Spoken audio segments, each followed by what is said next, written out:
The FNRad Snowboard podcast is presented by Vans. Oh yeah, I wanted to be absolutely not attractive to snowboarders. Maybe we need an injection of that, because it'd be interesting. And I didn't sign the contract, probably just had it in my bag for a couple of months. And we're all like, oh, that's just banging, let her run. We pushed each other to become better. Front three-tailed it.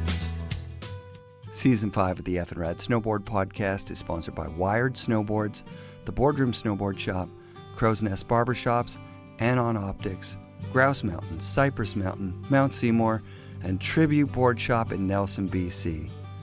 Wired Snowboards builds handcrafted boards right here in Vancouver, BC, and recently won top 5 in the Angry Snowboarders Top All Mountain Freestyle and All Mountain Freeride Snowboards, both categories. Congratulations to Wired. I rode my Wired Directive 159 for the first couple of days this season, and it was perfect. Plus, I designed a one-of-a-kind Directive 161 with a Mike Vallely elephant graphic, used with permission, of course, which I can't wait to ride on my trip to California. You can design your own masterpiece at wiredsnowboards.com, or you can make an easy decision to rock one of the stock boards that Wired makes. You'll love it. Spencer O'Brien is a competitive professional snowboarder from here in BC. She's been a spokesperson for bringing fair treatment to women's professional snowboarding contests, and she's represented Canada at the Olympic Games. I found Spencer to be super fun, humble, and rad. Just for context, Jake Burton Carpenter passed away the day after we recorded this, so you'll hear us refer to him as though he's still with us. Here's the conversation with Spencer from her downstairs suite of her Vancouver home. All right, what did you have for breakfast again? Granola? Scrambled eggs. Oh, are you eggs person? I can't eat eggs. I'm not really, but this naturopath I'm seeing wants me on this like high protein diet. So I have 4 eggs for breakfast, and it's like really hard for me to eat. Oh my God. Putting in my best effort. 4 eggs is a lot of eggs for anybody. I know. It's an absurd amount of protein I'm supposed to eat. And that's building muscle or something? What's that for? I did like all this crazy testing, like my blood, hormones, genetic testing, and a big thing in like with dietitians right now is finding out your genetic history and what you're like predisposed to be like tolerant or intolerant to. 23andMe type stuff? Yeah, I did 23andMe. Now the government's got all my Doesn't that genetics. feel horrible? Like that they can be like those little dumb ads like, hey, maybe you want this medicine or whatever. You're at risk for this thing. Yeah, but I don't know. I was like, when my freaking phone started using my face to open, I realized it was game over. It's like, they got everything. Whatever. They can have my genetics. I don't care. Yeah. All right. Yeah. I'm still like the curmudgeon-y old guy that I'm like, I turn off my location services and then I have to try and turn them on. You know what I mean? Like, I can't find this place. Yeah. Oh my God. But yeah, I feel like I was like kind of all about the privacy thing when iPhones first came out, and I was like, yeah, this is bullshit. But then it got to a point where I was like, I talk about something and then Facebook advertises it to me now, and I'm just like, they know everything. They wear you down over time. They were, remember, and I don't know if you had this, but remember the Messenger thing? Facebook Messenger. You had to put it on your phone. You had to download the app and have the Messenger app, or you couldn't open your Facebook messages anymore in regular Facebook. Oh, really? Yeah. I don't have Facebook on my phone. I only have Messenger. Oh, yeah. So that sucks, though. It really sucked. That's weird. It was stupid. bizarre. You would need two. I was imagining if you needed that for Instagram. You needed a separate DM app. They're going to do it. You know what? Now you're talking about it. They're listening. They're listening. And they're doing it. You'll hear it. You'll get it next week. It's like you need the Instagram DM. Instagram DM, by the way, no, I'm not going to say it. I was going to say that's the way I got in touch with a lot of guests. Yeah. Because people just don't know that people have access to them directly, right? If they follow them. Mm-hmm. Yeah, I mean, I feel like it's how 90% of communication happens now. Like, no one texts anymore. They just like Instagram DM? Yeah. Like, so many of my friends like don't get like texts from anymore. They just like message me on Instagram. My kid's TikTok. Like, I don't even know what that is. I was looking at that the other day and I was like, I think I'm officially too old for a social media app. Like, I don't get this. It's like a weird Vine. I thought Vine happened and died. And right. Now it's TikTok. That's so incredible that because you're a kid. You're pretty young. Yeah. 31. Oh, wow. Mm-hmm. I thought you were like 20. I wish. Unbelievable. Okay, let's talk some snowboarding. You started snowboarding when you were a kid, right? And you lived on the island, northern part of the island? Yeah, I was born on a small island off of the northern end of Vancouver Island. It's called Alert Bay. It's like 6 kilometers of paved road and like 600 people live there. It's super, super tiny, but really, really beautiful place. And I mean, a 30-minute ferry and then about a 45, or I guess an hour drive from there is a really tiny resort called Mount Cain. Yeah. Which is like one of my favorite places in the whole world. And that's where I learned how to ski. And then my family made the choice when I was about 4 years old to move up island to Courtenay, which is where the biggest ski resort on Vancouver Island is, Mount Washington.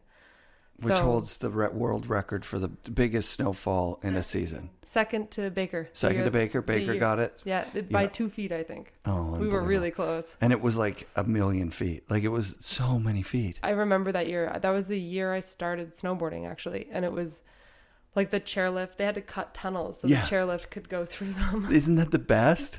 Yeah. So you must have thought, they're going to have to do this every year.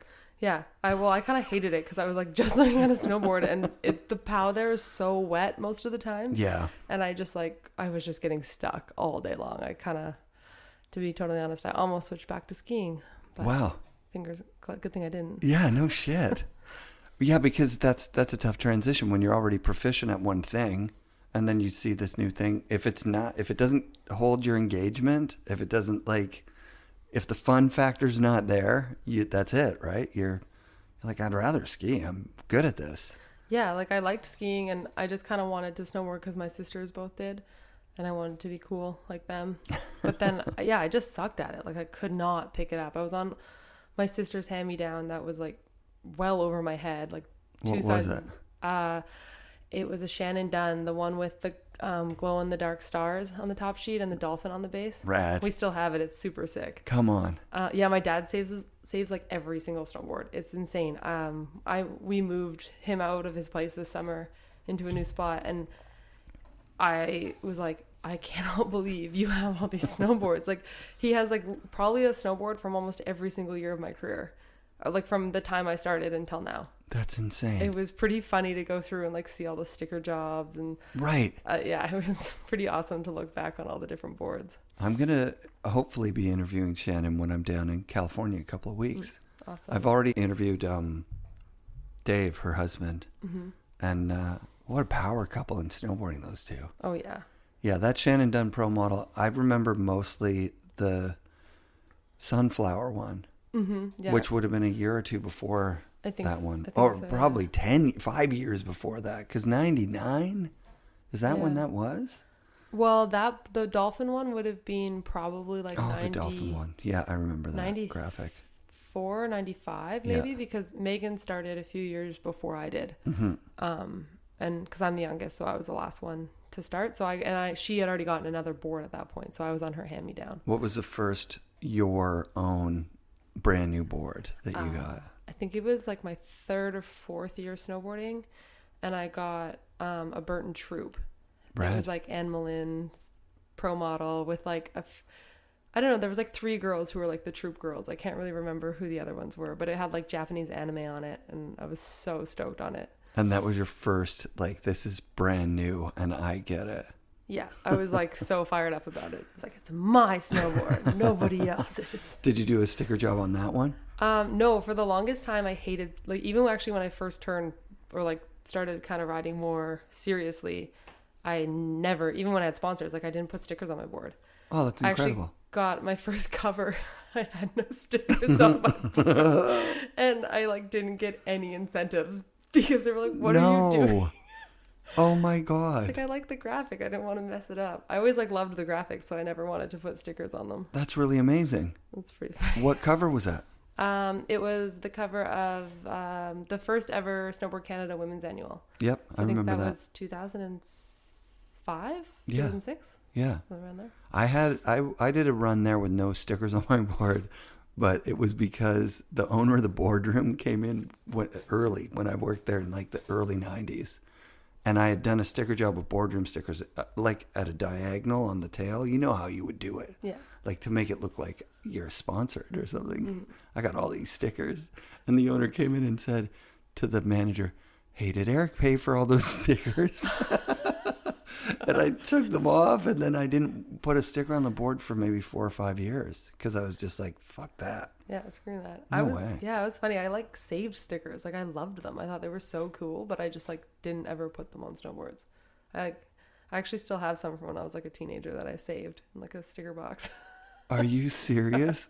What kind of stickers are in the sticker box? There's like a lot of like old Lifetime stickers. Rad. Because I rode for them for a little bit, and they always had like really cool just like random art stickers and They stuff. were from Alberta, right? Like Calgary or something? I think that's where they started. Yeah, it was Reed and Trevor who started it. I just remember, like, I can remember when they started, and it was like, oh, wow, you guys are going to do a clothing brand out of Calgary. Like, ooh, good luck. And 2 or 3 years in, it was like, people loved Lifetime. Yeah, and they moved it out to Van, and that's kind of like when I got on with them. And yeah, they were awesome. Like, I loved their stuff, and they were such cool guys. They were really nice. It's a really rad little brand. Yeah. But yeah, I always saved all their stickers. Then I had one like Volcom sticker that said Volcom Crew, and it said "Too Fast for Love," and I loved Motley Crue, so I still have that sticker. It's in my sticker box. You It's like haven't my used favorite it yet? one. No, gotta hang on to that one. Yeah, you never rode for Volcom? No. I'm thinking of hitting them up for the show. They have such good Gore-Tex pieces. Oh yeah. Like their clothing is just fucking awesome. I've heard good things. Yeah. Mm-hmm. I've got a few friends who ride for them, and I got a Burton jacket this year from my buddy Steve, helping him out. Nice. And oh my god, I love that stuff. Yeah. It's nice. It just like fits good. Gore-Tex. You gotta have Gore-Tex around here. oh my gosh, yeah. When Nike ended, it was like the first thing I did was buy a Gore-Tex outfit. No offense, I love Nike. It was a great time, but Right. it was not waterproof. Who was on the team when you were on that team? I started out with them with 6.0, Yeah. and so that was like Ellery Hollingsworth, Louis Vito, Scotty Lago, like Trevor Jacob, and then eventually like Celia came on board, Sage. Oh yeah. Yeah, we were like kind of like the younger kids. Yeah. And then when it combined into just Nike snowboarding, it was like everybody, like Anna. Oh yeah, Anna Gasser at the end, and then Annie Belanger, Jess, Hadar, Giggy, Nico, Oof. Benny. Like, yeah, it was such a sick I didn't team. realize they had that big of a amazing team. They had a huge team, like, because they basically took two brands with two full, like, pretty stacked big teams, and Right. then combined them, and they didn't get rid of anybody. That's great. So we were until until they got rid of everybody. How long was that? What was the timeline between everybody joining together and? Well, when did I sign with them? That would have been, I guess, 2010. Yeah. And it went through till, it was about 5 years, I guess. I think I had a contract for 6 because I had a few years left when they pulled the pin. Yeah. So I ended up riding my contract out, but yeah. Well, that's kind of cool. So what do? They're not making product, and you're still just riding stuff that you had, or what? Yeah, well, when they decided to stop doing the brand, they had like a ton of people still had contracts. So they basically were like, well, if you find something else and want to leave, like, we'll just let you go. Right. But if you want to ride out your contract, like, you can. They didn't offer payouts of like, here, we'll pay out the rest. They're No. like, you can keep riding for us, and we'll keep this. Oh my Yeah, god. and you still had to ride like the product. Like, that Yeah. was like, you still basically had to ride for them, but they just weren't marketing or like or even making new stuff. Yeah, like, right? I cleaned them out of kaijus. Like, gone. Size 7 kaijus do not exist in the world because of me. That's insane and awesome. Yeah, it's fascinating to me because I've just dipped my toe into this like Vans world, and I didn't know who I was talking to. Do you know what I mean? It's like I was like, I like Vans. Vans is awesome, but they are a corporate behemoth, and they're they have integrated systems inside vans that are giant and impossible to understand. Like, unless you were like a finance person, like a CFO or something. Like, it's bizarre to me, because I think of vans as Steve Van Doren, smiling, happy, making waffles. Like Vans has always been this kind of grassroots thing in my mind, but it's a brand. It's a big brand like Nike. Yeah, I think they kind of snuck up a little bit too. Like, it was like they've always been there and they've always had this presence, but yeah, like they're a little bit unassuming, and then I definitely noticed like the last like 5 to 10 years, like man, Vans is like making moves. Yeah, you give them a pass as a person in an industry and within the culture, right? Like, you kind of like, yeah, no, it's Vans. They're awesome. They've always been there. You know what I mean? Like, since BMX shoes and like all through skateboarding and into snowboarding. And whereas like when Nike tried to come in at first to snowboarding, it was an uphill grab. You know what I mean? The boots were good. But it was still like, I remember being at the Rio Theater for a movie premiere, and Danny Cass had done like a commercial, and it was like a Nike properly produced, like it was the first snowboarding commercial I'd ever seen, because I don't watch TV, but it was like at the start of this film. I forget what film it was. And Vancouver booed the fucking commercial. It was like, and child labor, somebody yelled, and then everyone boo, and like boo, like they booed Nike. I was like, wow, that's gnarly. Snowboarders are so funny. It is so funny. I thought it was hilarious, like just how much people hated on Nike for being a corporation and being so corporate. And then we're like, yeah, Volcom is so core. Right. And it's like, yeah, they are. Like, Volcom's a sick brand, and they have a great presence in snowboarding. Don't get me wrong, but like their own. I mean, actually, I think they got sold now, but they were owned by the people who own Prada. It was like never be bought, never be sold was printed on the tags. Yeah, and they're like, and then they were bought. They're like part of a huge corporate conglomerate, and you guys hate on Burton and Nike, who are still owned by like the original owners who started them. That's almost worse, right? I know. I was just defending Burton with probably TJ and definitely with Devin, because Devin was just like, he's like, the forum days, I was unimpressed. I met with Jake, unimpressed. And I was like, but he's a snowboarder who's owned that company since 77. And we all owe him some sort of debt of something. He was going to places and saying, this is a snowboard. This is how it works. Like, you should consider opening your mountain to letting us do this. Yeah. Yeah, what him and Donna have done for the sport is, I think, pretty unparalleled. But I definitely do see where like some of the forum guys are coming from. Cause I think I see both sides, because I stopped buying Burton boards when Brushy was still on the team. You know what I mean? No, that's not true. I wanted a custom in the mid 90s that just was like a great board, and then Option made basically just traced a custom and made a signature model, and it was like the best. I'm like, all right, I'm riding a custom made here. That's cool. I did that with my Apo Pro model. I was just like, can you just make me, well, at that time it was the Deja Vu, I think, but I helped design it at Burton, and I was like, can you just make me this board, please? I love it. And they're like, yeah, sure. And they actually, I think they were manufactured out of like an old Burton factory, so like the quality was, those boards were actually awesome. They were super good quality. There's a long history of Apocalypse. Like, did you watch Apocalypse Snow, the old movie? How brilliant is that, right? Sick. To think of that guy doing that then. Like, I'm a little kid when that came out. I know, it's crazy how long. Like, they're not around anymore, and I don't foresee them. He's making split boards that are 4 pieces. I talked to him a few years ago, and I bet that's going to be sick, because then you've got little short skis for those like kind of steep, weird things to go up, and then you've got like full length skis for like touring and going far distances, and they build together into a 4-piece board. And maybe I'm not supposed to be talking about it. I don't know. He kind of told me like, it's like literally the brand. It's like they're like a cat. Like, they can't die. Well, they got 9 lives. Okay, here's the thing. When he was doing Apocalypse Snow, it was like funded by like whoever owned, well, oh God, now I forgot the mountain. like owned a mountain in France. You know what I mean? Mm-hmm. Like it was like a family that was like richer than rich. And he got to do hundreds of heli days while they're building this resort.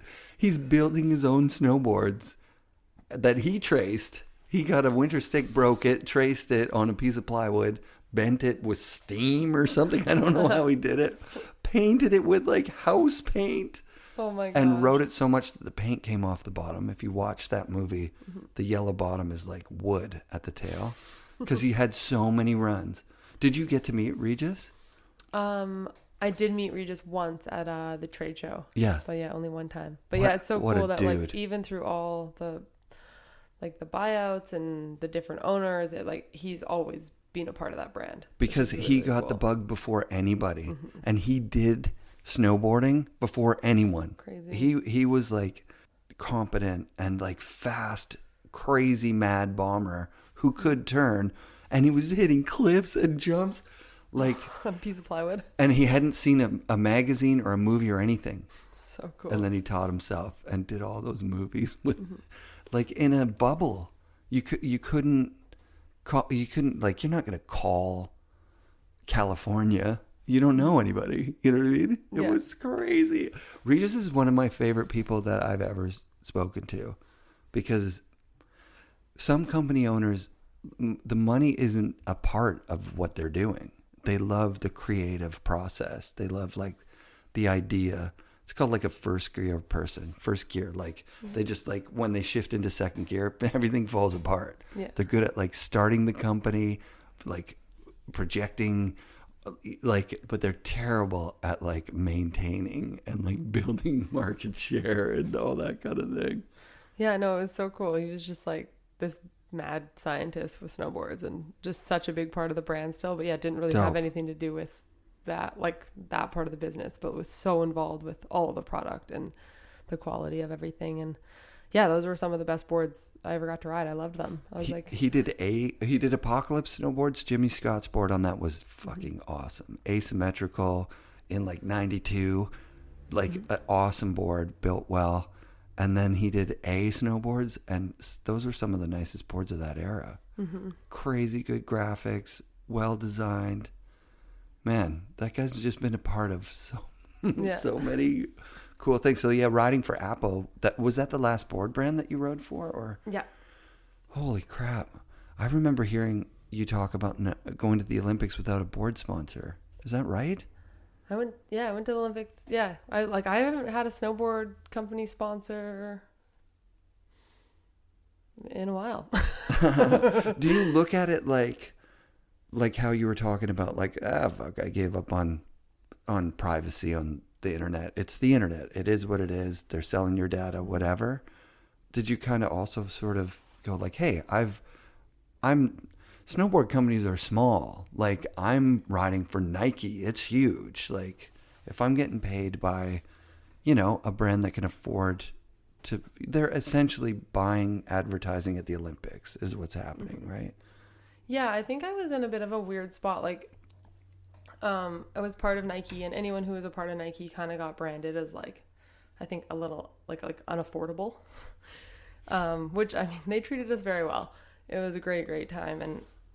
But yeah, it was really hard for me to find a place after that. I was probably 28 when that all ended.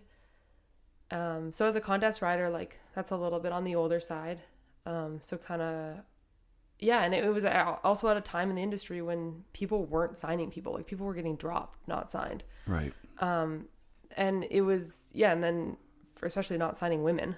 So it kind of, yeah, we like tried a lot of different brands, a lot of different times, and it just kind of, nothing ever really panned out. And I got kind of like a few kind of like weird opportunities, like with brands that like I didn't really feel represented snowboarding or like where I want to go in snowboarding. And I ended up like turning down like money because I was just like, I'm not going to go there. Like, that's not where I want my career to go. Is it a brand brands that you can talk about? I honestly don't even remember the names of them. They're like random, like weird. I don't even remember. Like, just like kind of, I was just like, no, like that's not me. Does not fit me. Like, no. Yeah.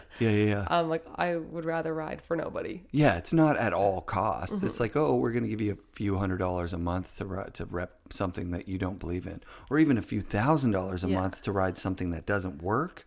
No, I don't want that. I just didn't really think it was worth it. And, you know, I was very, very lucky. Like, even though I didn't have any sponsors like within the industry, I still had a lot of corporate support through the games. And that's kind of like this fine line you have to dance when you go to the Olympics. It's like you can make like quite a bit of money and like be successful, but you're with these brands that are only in it for the games. And the second the Olympics are over, those companies walk away. You know, and that's fine. Like you know that going into those deals. But yeah, so I've just kind of been playing like the waiting game, I guess. And I guess I've been like a little bit complacent in it as well, just kind of hoping that something would come along. And I'm kind of doing everything, starting to do stuff more myself now and like approach brands myself. And I think that's kind of like a better way to go about it than using like an agent sometimes, especially I think with snowboard brands. I think a lot of these people that are working at the brands, they were snowboarders themselves. They don't want to talk to an agent. They want to talk to the rider. They want to hear what they're going to do and what their plans are. So yeah, I've kind of, you know, put my, I guess, resume or deck or whatever it's called out to a few different people, and yeah, we'll see what happens. Hopefully that's rad. Yeah, something happens. Well, yeah, I think it will for sure. I'm fascinated by your involvement in trying to reach parity. That's what I would call it, or like pushing for more recognition for women in the sport. And I think those conversations that I've heard with you on other podcasts was one of the seeds in my mind for, like, I finally came around to the idea that women and men physically, like, because I've even told my daughter, like, oh, you're a girl, so you're not going to be as strong as your brother who's a boy. Like, boys are naturally stronger, women are more emotional. So you're going to be a great mom. You're going to be this bullshit that I've been handed my whole life. And I think maybe Chloe Kim and Mark McMorris were the thing where I was like, wait, Mark McMorris isn't like a manly man guy. Like, there's nothing like Mark, no offense to Mark at all, but he's not like a beefy, like, and Chloe Kim is better than any guy from the last time I looked at snowboarding. Like, she's 1,000 times better than anyone. Yeah. I'm like, what the fuck is this? So it doesn't have anything to do with gender. And then I kind of put two and two together, and I thought the seed that really got me, or the idea that really got me, was the CFL.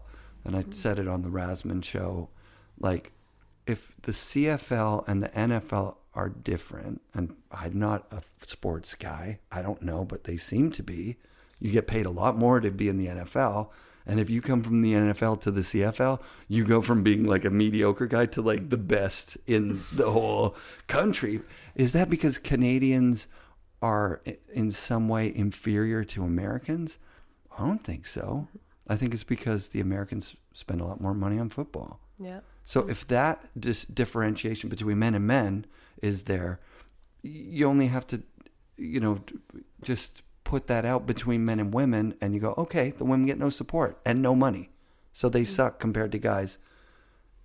But they don't now anymore, that's the craziest part, is that as soon as the Olympics came along and a gold medal from a woman and a gold medal from a man are equal to the country, people are going, wait, let's boost our, like, hey, the women aren't that great out there. Let's get them better. Yeah. Because it's easier for us to invest in a girl to win a gold medal than it is for us to try and, like, the men's competition is at such a high level or whatever. Kind of lost the thread there a little bit at the end, but that was generally, by the time I talked to Jess, I was like, okay, my fucking heart was just in my throat when she's telling me about not getting invited. That's bullshit. She's one of the best snowboarders on the planet, period, when it comes to style and heart and, like, just like, she's amazing. And what she was doing when she broke away was like, oh my God. I just like that. I like that story. And I hope that, do you see it moving more in a direction towards parity? Oh yeah, 100%. I mean, like, I think back to the first Do Tour, which was, I guess it'll be 12 years ago in December. And like, that was the first contest I ever won. I was like 18, and I did a back 5 to revert in my run. Like, I did a 360, a 180, and a back 5. Right. And I won a contest. Right. And, you know, to see last year Anna do cab double 9 to back double 10 to front 9. Like, I had to follow that. I was like, do I just like ride through clapping? Because like I might. I mean, she just, like, that run, like getting to watch that run from the top was like, I could barely snowboard after. It was just like something, a huge, massive shift to me happened like on that day. And like there was a few moments before that as well, but it's been going in that direction for so long. And to see this next generation of women to kind of, I feel like for them, they've kind of had a greater form of equality for kind of, it's like all they've known. Right. Like even like for me coming up, like there used to be small sides that were called the ladies' tee next to the normal contest. I didn't jumps. like that they called it those because that's what I had to hit. Yeah, and it's not that guys couldn't hit them, but it's like they're like, well, we're gonna make you this little jump because we don't think you guys can hit the regular sucks. ones. It just it sucks. sucks. And then it hurt women snowboarding for a long time. Were there girls that were hitting the big jump? Yeah, and then like a lot of times, like when I first started coming up, I like immediately the first thing I said was like, I'm never hitting those. Like, no, good for you. That's not for me. Like, Rad. But then I mean, like I feel like it was like me and one of my first X Games, like it was me, Jamie, Tora, and Hannah who hit like the big jumps, and everybody else hit the small ones. And there was girls who did like much more technical runs. They did like, you know, like a 7 in their run and a couple 5s. And I think Jamie won and she did a half cab in her run. But she hit all the big jumps and everything was super smooth and stylish and like stomped. And at every contest, it was always this big fight of like, well, that person didn't do a very hard run, but they hit the big jumps. And this person did a 7, like they should have won. Right. You have to reward progression. And it's like, well, what type of regression are we rewarding? Or rewarding something that like makes us need a different course, or rewarding something that puts us on the same platform as the men? And eventually, like, I loved like that first Do Tour. That was the first time that there was a course with no small sides. Sick. And a lot of people freaked out because they were big jumps and people were scared. And, you know, all of a sudden you're forced to like, it really like it evened the playing field. Or you just jump out. Like, you're not forced to be there. You're just in a situation where, oh fuck. But I mean, if you're there, like in whether or not you're used to hitting those bigger jumps, like you're still a capable snowboarder. Like you're gonna. I've seen, because I've been in it for so long, I've seen a lot of that happen. Like that happened in movies, that happened in magazines. Like I've famously, there was a Jamie Lynn cover over a road gap. And I think Russell Winfield was there, and I think Brush was there, Brushy, and Brushy just went, nah. He's getting paid the most of everybody, and he's like, nah. Yeah. He looked at it and was like, that's too big. They got too big. Yeah. Kevin Young talked about it as well. He's like, he's on his way to a session or wherever. He's looking at people going down the road, driving the other way to go to work, and he's like, they are not afraid going to their jobs today. Like, he was petrified. And you have to understand, he was the best. Yeah. Like, when you rode with that guy at Whistler, he owned Whistler. He was the absolute best. So I think it just happens, like, the sport gets like what you said. Kids grow up acclimatized to giant jumps. Yeah. And that's what you're used to. That's what you're used to. And it's not like you just, like, put a snowboard on your feet and all of a sudden you're hitting the big jumps in the black park. It doesn't happen like that. It's like these small, safe progression to stuff that's just like most people will never do anything like that in their life. Yeah, I think, I mean, in together with that, I mean, the jump building has come so far too. It's like the jumps got bigger, but they got safer. Like those guys, Rad. what they can do with a pile of snow now is just insane. It's art. It's beautiful. But yeah, I think that for me was like a really defining moment in women's snowboarding. Is like there wasn't a lot of progression with tricks that happened in those years, but it changed. It even the playing field, and it allowed that generation that came after it to not have any biases and to not have any like doubt. Like they didn't show up to a contest and go, oh, am I supposed to be hitting these other jumps because I'm a girl? It was just like, no, this is the course. This is what you ride. This is the half pipe. This is what you ride. And that's like the coolest thing to me about snowboarding versus traditional sports, is that we don't tell women that they're not strong enough or fast enough or big enough to be hitting the same thing as the men. Right. Like, yeah, maybe like the level is not the same yet.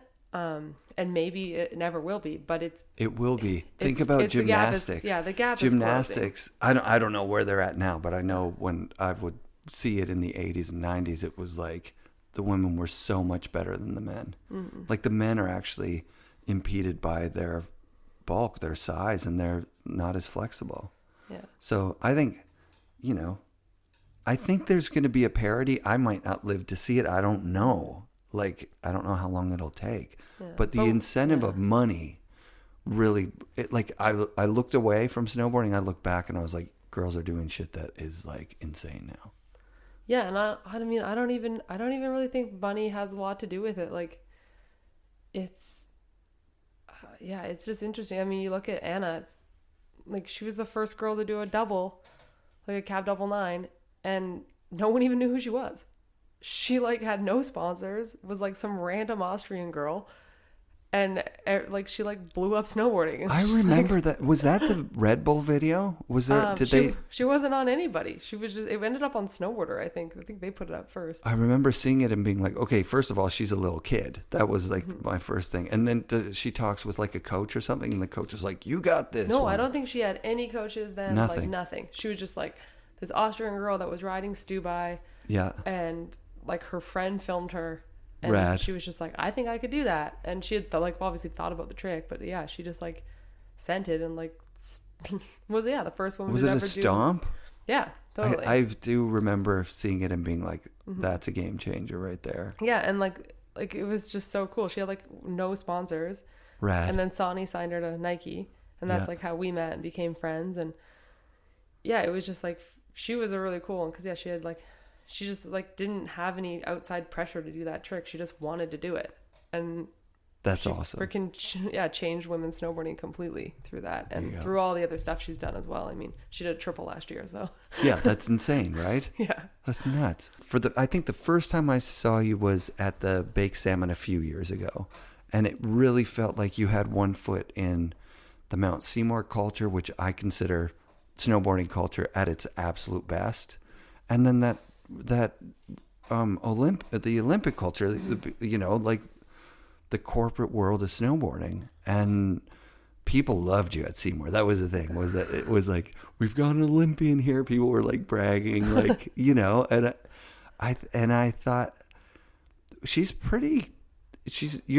were doing a really good job back then. Obviously you still are, of kind of navigating both worlds. Do you see a difference between the two places? Like if you go to Seymour just to ride with your buddies, or are you like, you're not coming down and slumming it at Seymour? It's still fun as fuck, right? Like, yeah, it's one of my favorite places to ride. I think for me with Seymour, like I have just so many great memories from there. Like growing up, I did my very first half pipe contest there when I was like 12 years old, and remember thinking it was so cool because there had been a Vans Triple Crown there before, and like it was the first time I ever saw Mikey Rentz was there when he still rode pipe, and like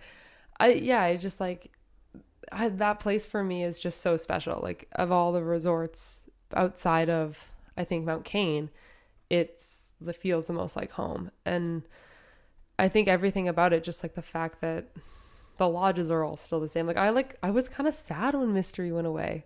Like, I love the new chair. It's so much better, but I don't know. There was something amazing about a 20-minute chairlift. Yeah, it was like 2 cigarettes. I remember being like, so oh my God.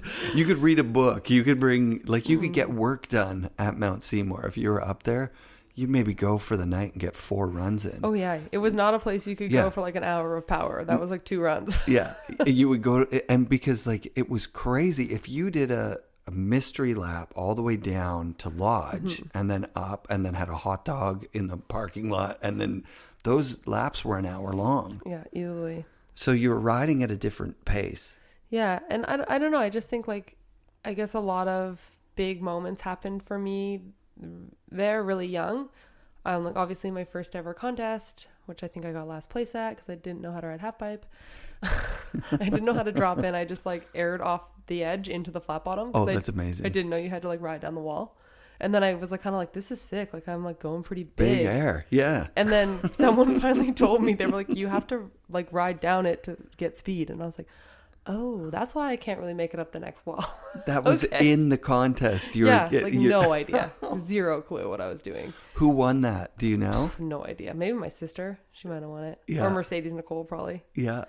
But yeah. And then another big one was like boardroom slopestyle.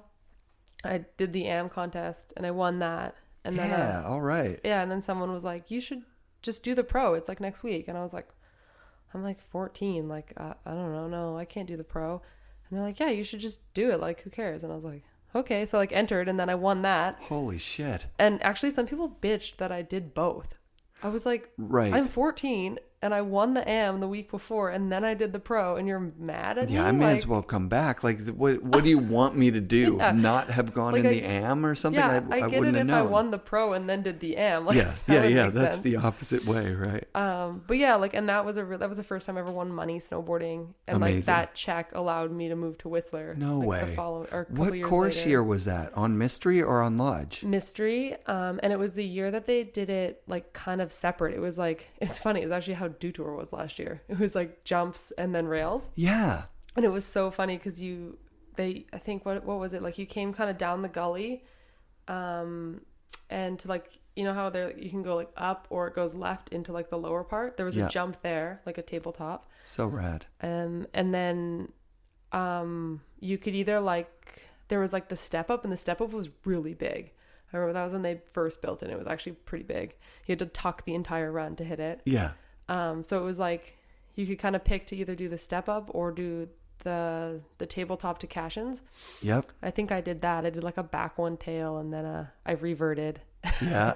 Yeah. And then that stale fish off Cashins, I think. Yeah, that's sick. And then there was like a flat down rail, and then you literally had to ride the whole run down to the gym park. Oh yeah, right. And you just like, there's nothing else going on. yeah, you just kind of cruised around by yourself, just like all the way down, and then like kind of like got to take like a quick breather at the top, and then it was like that classic Seymour double kink to like the 50-foot down rail. Like, oh my and I think God. the S rail was in it. Like, yeah, it was like all those classic Seymour rails, but it was a sick year. Like I think, yeah, like Brendan Keenan was riding, Logan Short. Oh yeah, Logan was crushing. That was the year Logan was winning everything. Yeah, I forgot about like Logan as like, because I don't know what the deal is with him. He's quiet or something. Logan quiet? No. Okay, he's the opposite. I'm thinking of somebody else. No, Logan has all the opinions on everything. Perfect. I just remember he blew up like that, like Yeah. around that year. And Yeah, was he like won everywhere. got second at Forum Youngblood finals. He won like the Whistler event that year, like Showcase Showdown, won Boardroom. Like, Damn. Yeah, he won everything. He did that really sick front seven tail off the Twin Towers at the Grouse thing. Oh God. That Filmers Showdown thing. Yeah, that was nuts. Yeah, that was cool. That was a fun day. Yeah, Grouse built some huge features, like 4 or 5 years in a row there. Mm-hmm. I was looking at a photo of Etienne Gilbert, like so high up off that spine. Remember they did side by side spine. Yeah. I think they called them the Twin Towers. Twin Towers, that's so what it was. sick. Oh yeah, and they had such a tombstone on top that was like, those were scary. Like as somebody who rode there, the park was not built for the people that rode there. No, it was like yeah, a pro park. They really beefed it up. I actually think to this day do you remember like the flat down rail? It was like a tabletop with a rail on top of it. Oh yeah. With like a giant gap. Yep. It took me, I think I stood on top of that thing for 45 minutes. And Logan actually said to me, he's like, you're not going to hit it. Just sit down. And I was like, shut up. I'm thinking. And then my dad just walked up to me and like gave me my helmet. He was like, please put this on. Oh man. And yeah, I remember like, I think to this day, that might be one of the biggest rails I've ever hit. The thing was huge. I was so scared. It was so gnarly. The whole setup was just gnarly. Yeah, it was. Remember on the Peak Knoll one year, they built like a house-sized jump, which was like, they hadn't figured out jumps yet. It was like a giant drop to that. Like Peak Knoll wasn't steep enough for a landing. Was like, people were like dying. Well, it was just so dangerous. I remember looking at it being like, that's crazy dangerous. Yeah, I look back to some of the jumps that I hit, like at Mount Washington coming up, and I'm like, I'm amazed I lived. Right. I'm amazed I survived snowboarding there. But yeah, like that's kind of what I mean. It's like the jumps are so much bigger now, but they're so much safer. Yeah, I saw something on Seventh Heaven where they were filming something special up there. And the girls were hitting the big jump too. And That was my shoot. Massive. Was that your shoot? Probably. I was there that day.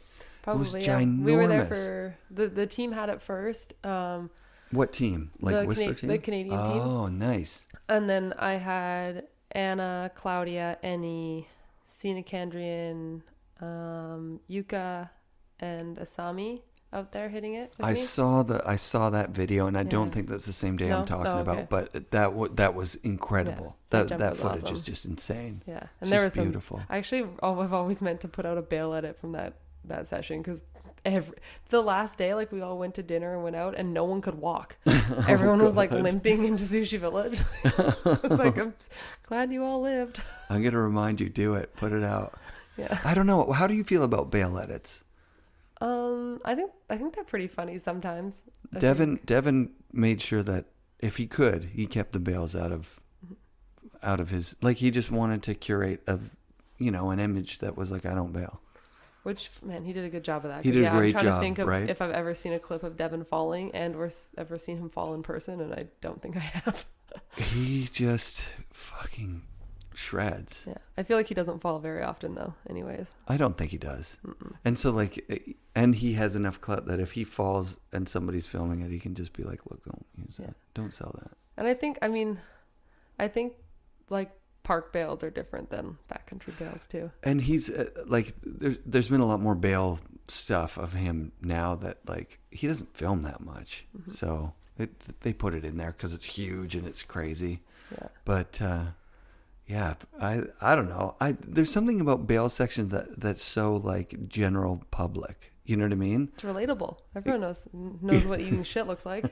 Yeah. And feels like. Well, that's the thing. Sometimes you watch snowboarding, you can't understand. Okay, the guy flipped around a bunch of times and then he landed on his feet. Wonder what it looks like when he falls. This is what people want to see. They just want to see the bails. They don't have anything invested in.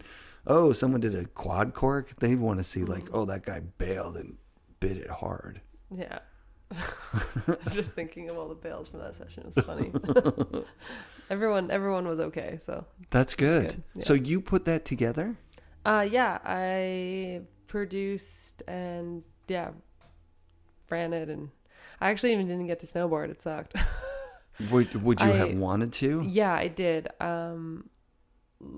It was like a little self-serving, of course. Like I wanted to hit a really sick jump with like all my friends, right, and learn some new tricks and put together a sick edit. But I actually got a really gnarly concussion riding that jump with the team, like probably 5 days before the girls got there. Right.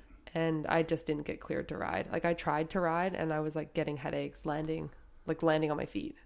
Right. And I was just like, I gotta. Your brain is telling you not to do that. Yeah. So I ended up, I got to hit it like a handful of times, but I sat that one out and just kind of cheered the girls on and just kind of managed everything.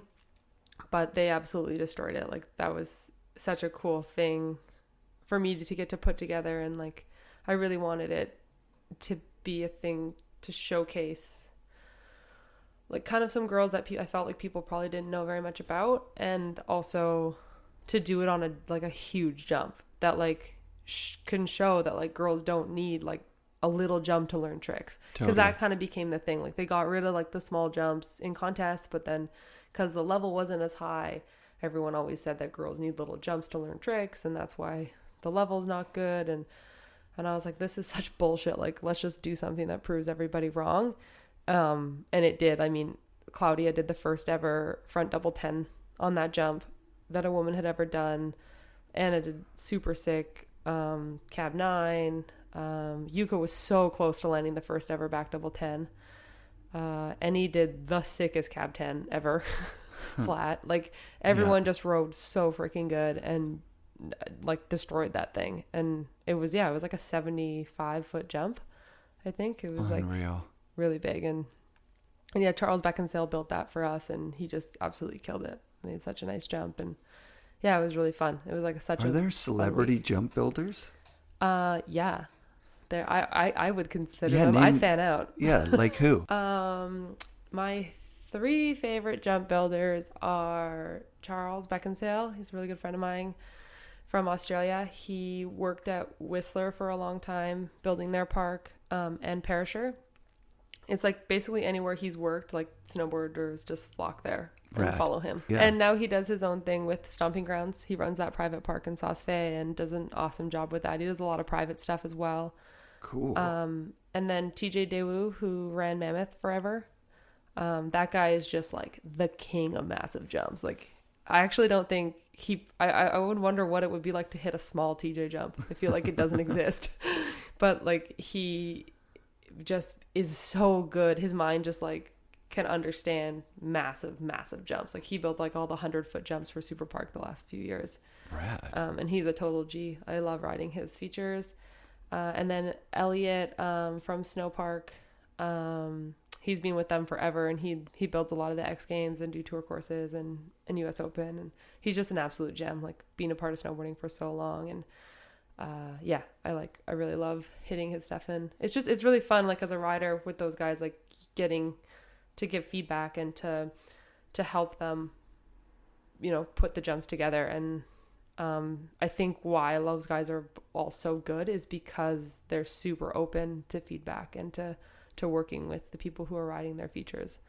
There's an alternate reality where snowboarding didn't go to the Olympics, or it went to the Olympics and it got its shit together and didn't do FIS, where rider input would have been 33% of the course direction. Like, when I was talking to was it Bernie? Yeah, who he was the president of the ISF. Is that what we had before? Yeah, I think so. He was just saying, like, it makes more sense. Like, when he was talking about it, I was like, oh man, that just is wonderful. Unfortunately, not everybody is like as outgoing as you know what I mean? So rider input's not always, the squeaky wheel gets to grease and the loudest voices would get to create contests that work for them and their particular style. And I think softer voices probably wouldn't have maybe got included. So it was not 100% fair, but it's 1,000 times better than what's going on now. Like, do you want to talk about the women's slopestyle at the Olympics and how fucked up that was? Yeah, we can talk about that. Well, yeah, I mean, that's a great segue into it. It's just that's an event that there's zero rider feedback. There's zero rider input, or like, we are just like the bottom of the barrel. Let's change that. It would be better for the Olympics. You would make more money. It would be a much more exciting thing. But are they saying there's too many irons in the fire? Like, they got to please the networks and McDonald's and the sponsors and the thing, that they can't be like, okay guys, what do you think? Well, I think it was really interesting, like that day in particular, because they canceled. So basically, like, what it comes down to is the decision to run or not run comes down to our organizing body, which is FIS. And I believe they were under pressure from the IOC to run on that day because of TV time. But none of that was communicated to us. I think as riders, everyone understands the pressure of TV time and how much money it takes to run these events. Like, people get it. And as riders, we want to do our part to, like, we're not going to be like, oh, it's not perfectly sunny, we're not riding. Like, no one's trying to be a diva. Everyone will do their best to ride in bad conditions. But if it's dangerous, then it's dangerous and you can't be putting people at risk. And that particular day, FIS canceled all the ski events. I think it was GS maybe it was just GS that they canceled. Men's and women's? I'm not sure what gender it was. But their reason for canceling it was that the wind made it unfair for timing. Oh. So they had to cancel it. So they canceled it. And then that same day, biathlon got canceled because the wind makes it unfair for shooting. Got it. And then they ran snowboard slopestyle. But only women's, not men's, right? No. So we got canceled the day before, which was when men's finals happened. We were supposed to go right after them. Yeah. And we rode practice, and it was pretty windy. And a couple, I think Tess from Australia blew her knee on that day in practice. A few girls took some big falls, and they decided that it was too windy. And they were like, okay, we're going to run one big final tomorrow. Which even that to me, I'm like, this is the Olympics. Like, we waited 4 years for this. We came all the way here and we deserve our contest. We deserve a qualification round with 2 runs and we deserve a final with 3 runs because that's how a snowboarder event is run. Like, even that to me, I was like, this is kind of bullshit, but like, whatever. At least they're not making us ride in dangerous conditions. And that day, like, it was windy, but it was kind of on the line. Like, I feel like you could have ran it and it would have maybe been okay. And then the next day we come up, it's super freaking windy. It was insane, right? It's so gnarly. And the whole time I was just like, oh gosh, like, okay, we're doing this. And I know that with FIS, like 9 times out of 10, doesn't matter what the weather's doing, you're going. So I was like really mentally preparing myself for the fact that we were just going to have to ride. And I mean, usually in bad weather conditions, like for me, I'm a lot heavier than most of the girls. Like, I kind of weigh pretty much the same as all the guys. So if there's like weather, if it's like uphill wind, like if anyone's clearing the jumps, it's going to be me. Like, I've got gravity on my side. But you know, some of those girls are like 14 years old and they weigh like 95 pounds. Yeah. And they physically cannot clear the jumps if the weather is bad. That sounds dangerous. As dangerous as it's unfair to shoot a gun in this wind. I know. It's unfair to force someone to go towards a jump that they're not going to be able to make to the landing. Yeah, physically clear. That's not okay. But yeah, so anyways, they didn't run us right away. They put us on hold. So we had I think it was like an hour hold, and then someone popped their head in again and said another 30-minute hold. And then at around like 20 minutes into that hold, I was like to my coach Sonny, I was like, I gotta go. Like, I can't sit here anymore. I'm like starting to freak out and I'm cold. Like, I need to go do a run. So we just did like a chairlift lap. And when I came back up, they had started practice.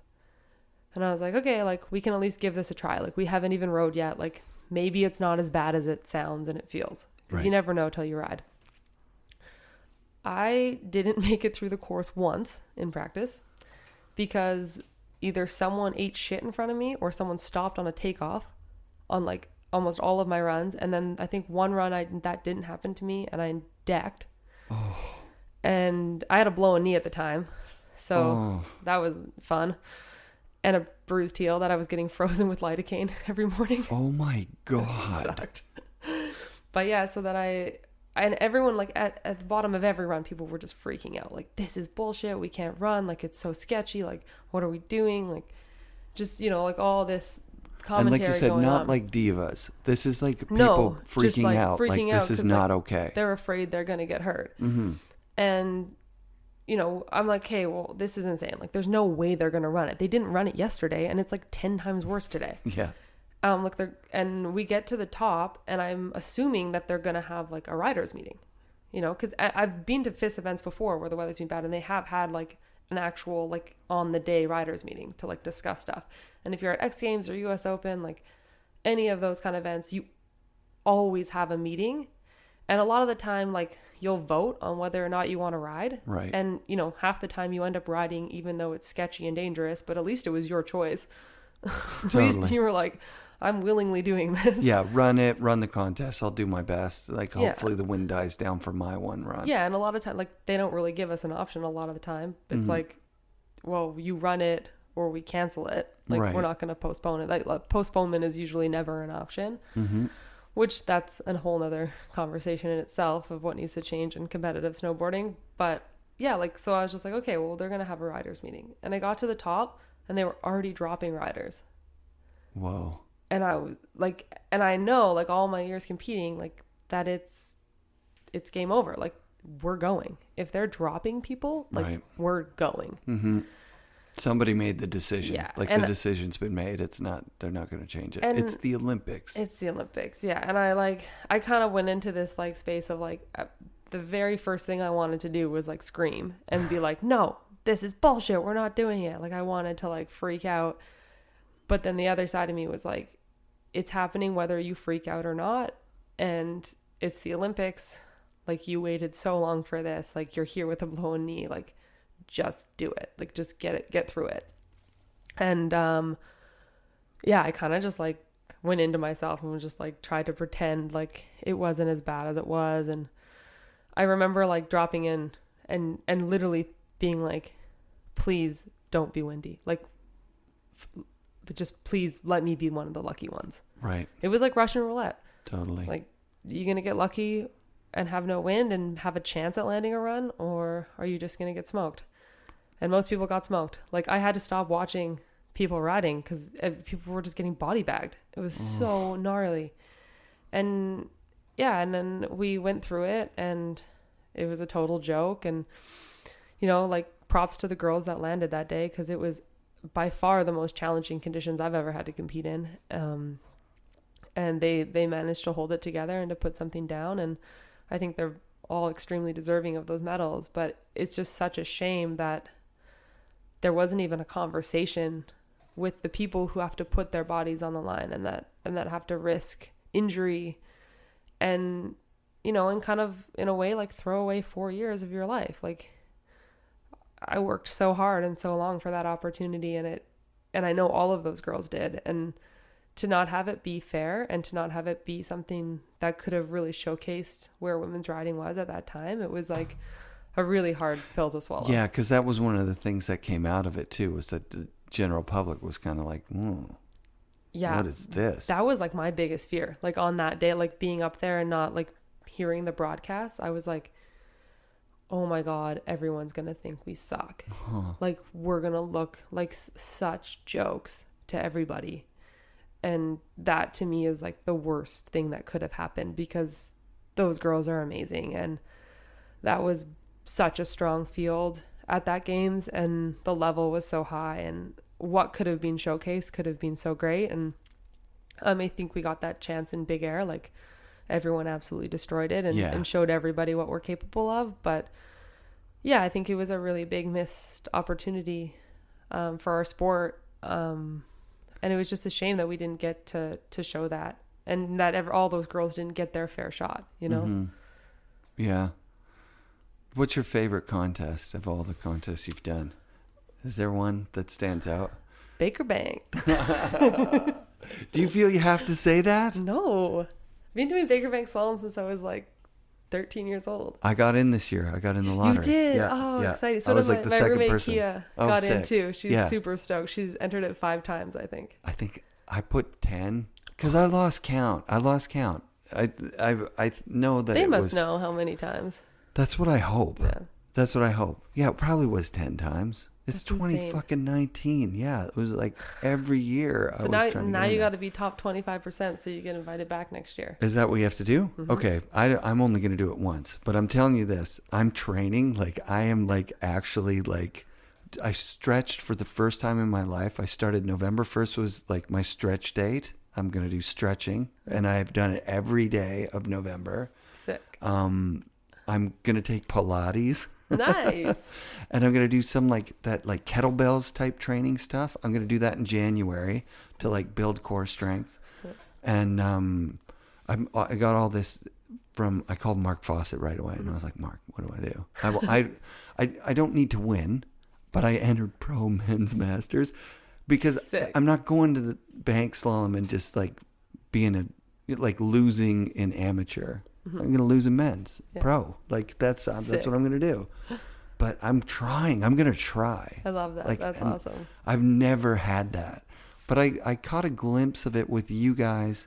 I think I told you this when we were talking on the phone, that you and Terrier were very similar I saw him at the drink water, and I saw you at the baked salmon, being like, well, I don't need to know everybody's time. Just tell me what my time is. And I was like, oh my God, these guys are such competitors. Dude, well, Baker is gnarly. Like, I think it's one of the most competitive events ever. Like, people take it so seriously. Right. And, like, the waxing is such a thing. Totally. And, like, I blew it this year. Like, my boards were not on point. They were not prepped. I'm prepping my boards. I felt it. Yeah. You got to be, like, you know, like, I know people who, like, wax, like a month in advance. Do you have a waxer? Do you have somebody who waxes your boards? I do. And I didn't have my board prepped by him this year, and I felt it. Ryan McDermott from Colorado. He's the man. Oh my God. How do I get his number? I gotta get my board tuned. Yeah. Send it out. He'll do it. Oh, you have to send your board to him. Tell him what you're doing. Yeah. I think, well, pretty much every professional contest rider gets their boards sent to him. They'll get like 10 decks sent. Are you And then serious? he preps all of them for the season for like different snow temps and stuff. Oh, he's my like God. a genius with snow. That's amazing. I love all this inside scoop on like who builds the best shows, who waxes the board best. This is because like I'm gonna show up to. I was gonna go to Baker like Devin. Devin's like, I don't even know if my board was waxed. I think I actually like secretly. I'm very, very proud that I beat Devin at Baker last year. It's and not JF. secret anymore. That's great. No, you beat two of snowboarding's best riders. Yeah, I was all fired up. I was like, dude, I went faster than JF Pelchat. That's so sick. And then his 14-year-old daughter beat me. And I was like, shit. Those girls are fast. Hey? They are so good. Yeah. Yeah, I'm like so excited for Canadian women snowboarding because of the Pelchat girls. That's epic. Juliet and Billy, they're special. I think they're gonna be two of the best. That's for sure. That's amazing. There's a competitive person. Terrier says that he's not that. He says he's not. Jamie says she's not competitive either. Right. All the good ones say they're not competitive. No, it's not important to me. Yeah, right. Give me a fucking break. But it's a different ilk. It's like I feel like I've crossed over with this getting into the bank slalom to where now I understand what it is to have like a goal, like a real goal that's like motivating, like in your life. You feel it every day. It's like you want to be a good. I'm thinking while I'm saying this, I've got 2 kids. Okay, I've had something motivating me for 20 years to be the best person I can be, but it's something that's. It feels so nice to have that because it steadies the keel for me. Like I've talked a lot on the show about like not drinking so much. And I started not drinking so much about 2 years ago. And the podcast did it for me because I was like talking into the mic and I was slurring my words when I was recording them. And I was like, okay, so I can't drink on Tuesday nights when I'm like putting these out. And then I wouldn't drink on Wednesdays because I was like doing the social media thing. Oh fuck! If you get drunk, then now you're slurring your words, but they're like typed, you know. Just making lots of typos. Yeah, totally. And it sounds like, from what I've heard in other interviews, that you kind of had a competitive spirit from the beginning. Probably having 2 older sisters helped, right? Like always trying to like catch up and show them like, hey, I'm good. Look at me, I'm good. Yeah, always. Like I was the gnarliest kid growing up. Like I was an asshole, to be honest. I feel bad for any person who had to compete against me in anything from the ages of like 5 to 12. Wow. Yeah. It was snowboarding that like changed sport for me, really. Like I was such an active kid. I played everything and I was like pretty naturally athletic, like from a small town too. So I was like pretty good at everything. And, I just wanted to win like so badly. Like that was all that mattered in like basketball or softball or like soccer, like all these different sports. And then when I started snowboarding, I was so bad at it, but I liked to do it so much that that became more important to me than just like the outcome, which was really cool. Like it was like this really awesome thing that like humbled me so much.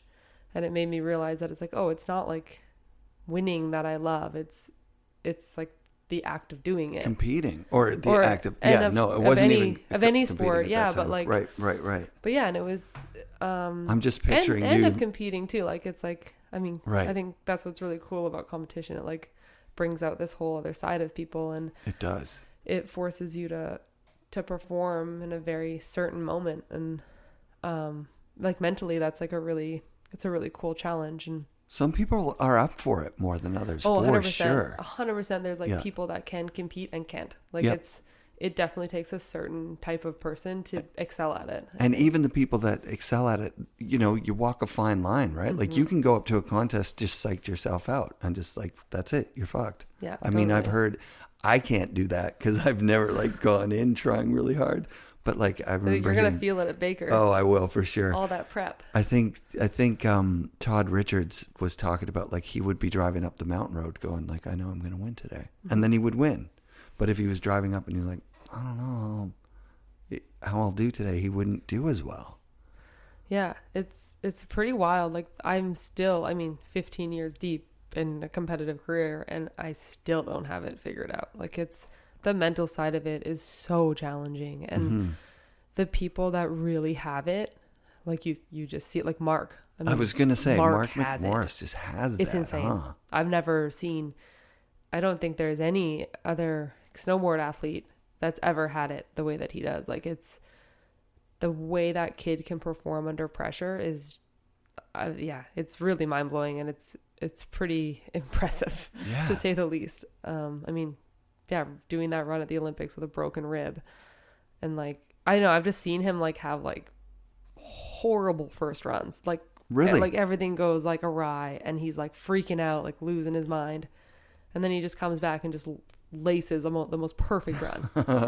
And I'm just like, God, how did you do that? That's amazing. But yeah, I think he's a great example of that, and there's. I was picturing before you being like that kid that's like, Meredith, what the fuck are you doing out there? And you're like, for sure. You're like 9 years like old, yelling at people. Yeah, like crying when we lost. Like, oh man, it's an elementary school basketball game. Spencer, calm down. Yeah, you're gonna be okay.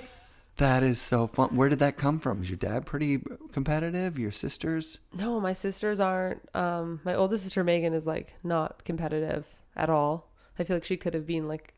Talent wise, she's like so talented at snowboarding, but she doesn't have that gene, I don't think. The competitive thing. Yeah. I don't know. Maybe my mom more than my dad. I feel like my dad's not that competitive. You know what? I've only heard you talk about your dad in regards of your snowboarding. How was your mom's influence on you? Like, what role did she play in you coming up? She was just awesome. Like she just like let me do whatever I wanted, which was really cool. Like I look back on like my upbringing and I'm just like, you guys were so loose. Like how did you not kill one of your children? Just some of the shit the adventures they took us on. And I mean, it was obviously a different time back then, but, oh God, I can't believe you're saying that. You're so young. It was a different time when you were growing up. And I grew up in Alert Bay. So that's like, stuck in the 1950s. There's no rules. Like I didn't wear a seatbelt till I was like 5 years old. I was like, we moved to Courtney and my dad was like, you have to wear a seatbelt here. And I was like, no, why? We don't wear them in Alert Bay. Why would we wear them here? Right. Because there's like one stop sign or stoplight in Alert Bay. So like they just never made us wear them, which is so bad. But I mean, the chances of a car accident are pretty slim there. But what about helmets? I heard you say your dad gives you your helmet at that grouse thing. Was there a time where you were competing with no helmet? I don't know. I definitely like went through bouts of like not riding with a helmet, like thinking it wasn't cool. I'm still in that bout, which is weird, right? I know. It's like your head, like to protect your fucking head. Well, I don't wear one when I ride backcountry, and I used to not wear one when I hit street rails, and it was like, wow, what? You're riding cement? Like, why would you not wear a helmet? Yeah. But it's I not make cool. my kids wear them for sure. Yeah, like definitely. I mean, with all we know about concussions now, they're pretty important, and I've had a lot of concussions, so I should always wear mine, but I don't always. But yeah, I think growing up, like more or less, I think all the contests I did. You had to wear them. You I think had they to. were already They mandatory. started doing that. Yeah. Yeah. Yeah. It was probably like right around my generation that happened. Right. Yeah. It was definitely like not cool though. It's funny that you still were exposed to that it's not cool thing. Mhm. Oh, big time. Like you'd get made fun of for wearing a helmet. Isn't that weird? Yeah. Like it's still like that in riding motorcycles. Like if you talk to somebody old, they're like, we didn't used to ride motorcycles, but people died all the time. But we didn't wear helmets. Like people would not wear helmets on motorcycles if it wasn't the law. Yeah. Until this generation. Yeah. Now like, people are just like, what do you mean you wouldn't wear a helmet? Yeah, why? Because you're dumb? Like because you hit your head or something? What are you talking about? But helmets are cooler now. You don't realize how wacky and lame they were. I still look like a nerd in mine, but whatever. I've just accepted it. Do you have a helmet sponsor? No. I've literally only ever found one helmet that I've liked the way it looks. What's that? The Anon helmet. That's what both my kids have. Yeah, which used to be the red hi-fi forever. Right, yeah. And that was like, I've literally ridden that helmet since I was 14 years old. Low pro, Yeah. just like it fits good. Mm-hmm. I have a helmet. I used to always ride in a helmet when I had my kids when they were young, like to show a good example. And then at some point I just took it off. Yeah. And they're like, but Dad. And I was like, don't put Dad me. I get to ride with no helmet. I don't like helmets. They look dumb. And they're both like in their helmets like, what? Super good example. Yeah. Oh, God. In all the years of you snowboarding and focusing on contests, is it like a real breather when you get a POW day? Like how important are POW days to you? Have you had a season where you had none, where you were just so focused you just didn't get a POW day that year? I definitely had a few seasons where there were not nearly enough, like, and none on like a proper board, like riding my park board in POW. Right. Which is just brutal sometimes. Like set up twin, like you didn't even push it back or anything. 151, like. But yeah, the last few years, I think like the older I get too, like the more I appreciate them. And I mean, for me, like that's snowboarding. Like I love riding park and it's so fun. And, but there's just like nothing like a good POW turn. Like there's nothing like that feeling. Like I scream like a little kid whenever I ride POW. It's I can't GoPro myself. It's embarrassing. I'm just like screaming and laughing the whole time. I'm just like I look like a crazy person. But it's I guess because I don't get to do it as often as I would like that it's just like I'm so elated when it happens and yeah, I don't know. I mean, I think it's kind of crazy to me sometimes. Like we go to these like private parks that we like pay for to ride and train at, and there'll be like a POW day and people will take it off. Oh, like, oh, great, a rest day. Like, whoa, you're fired. Like you need to get the fuck out of snowboarding because if you're skipping a fucking POW day so you're more rested for more park, like no, I'm sorry. Like it makes me so you're mad. missing it. Yeah, you're missing it. You were missing the point. Right. But it's been a couple of times I've heard this week, and I went back and listened to it with Chuck Barfoot. You know who that is? No. Barfoot Snowboards was like way back in the day.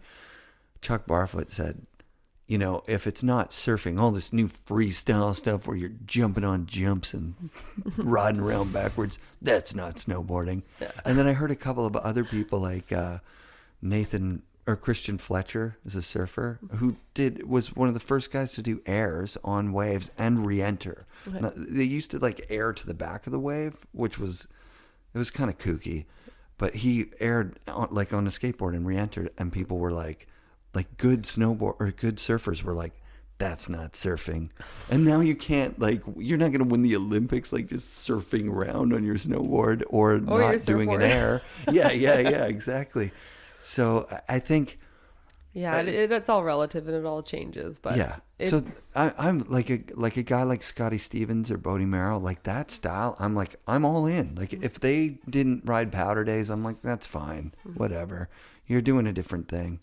I totally understand, but they do ride powder days because they're fucking. If you're a snowboarder, that's what you live for. I don't know. Yeah, I just contradicted myself. That's different, I think, because I mean, it's some of the like the new generation of contest riders. It's like half of them ride more airbags than they ride snow. It's like they're it's actually turning into a thing where they're not even what I would consider snowboarders.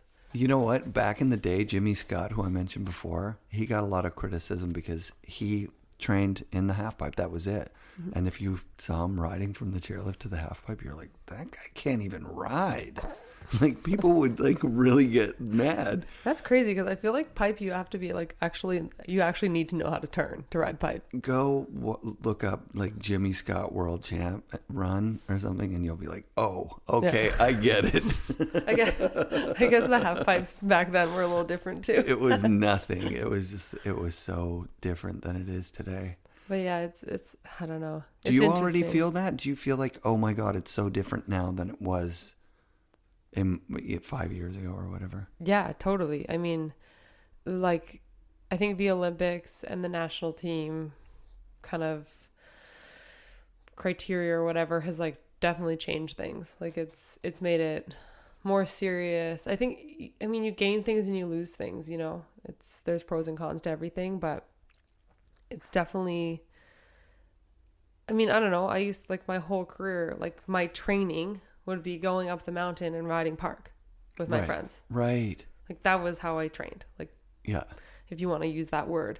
And it was literally just like anybody else riding park. That's how you get good at park, right? Yeah. And now like that's not really a thing. Like you ride private parks with your team, with your coaches, getting filmed. And then video in between analysis. And like in between it, you ride an airbag with dry slope. Oh my God. And it's just like, that sounds like torture. The Japanese, like the craziest thing to me is the Japanese ride more dry slope than they ride snow, and they're from like the sickest place in the world for snow. Sickest place in the world. Yeah. Like talking to some of the girls, I'm like, I want to come to Japan, and they're like, yeah, come ride airbag. Oh, like, no airbag. Not airbag.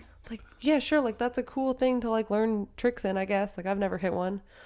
None of the new ones anyways. Really? I hit the really shitty old one that like gave you whiplash and like blew people's knees out.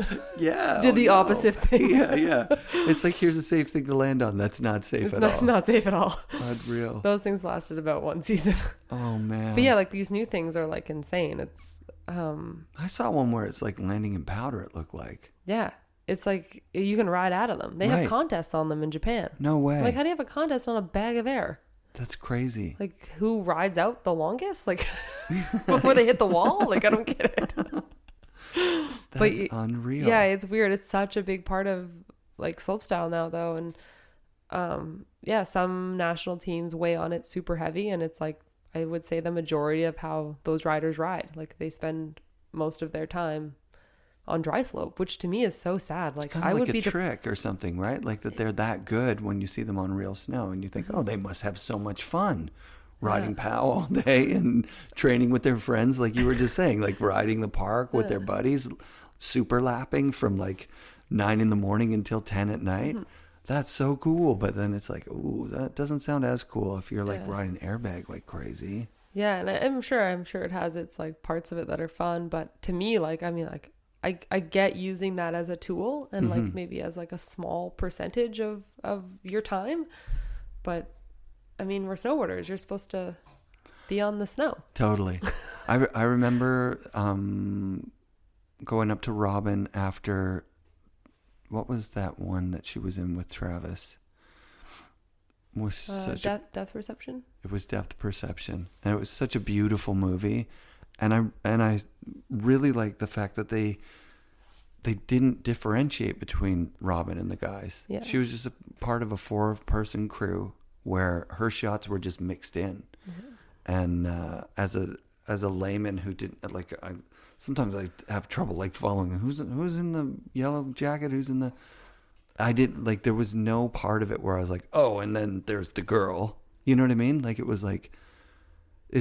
Do you look up to her? Like, I don't know if she does contests. Like, no, she doesn't. Like, is she someone that like is like the non-helmet wearing person that you would be like, okay, that's the coolest. Like, you know what I mean? Like, she doesn't need to be in a contest to like build up that like stoke that you're like, oh my God, she's doing the right thing. Yeah, I think all those girls. I mean, it's so cool. Like they've just like paved the way for the next generation. And I mean, I've been friends and riding with those girls forever. Like they kind of were my like girls like Robin and Leanne and Hannah, Marie. Like Kimmy, they all, like all of them, I think besides Robin, they all did contests in the beginning of their careers and were kind of like took me under their wing and like helped me through my first years on tour. And I mean, I think like that's one of my favorite things about women's snowboarding. It's just like the camaraderie around it, and that even when you're competing, like we're all in a way competing against each other, whether you're in a contest or, you know, competing to be that girl in that one girl in absinthe, or like, you know, that one girl in standard, or, you know, you're competing for sponsorship dollars, whatever it is, like in some way or another, you're kind of competing against each other, but it's always been very inclusive and really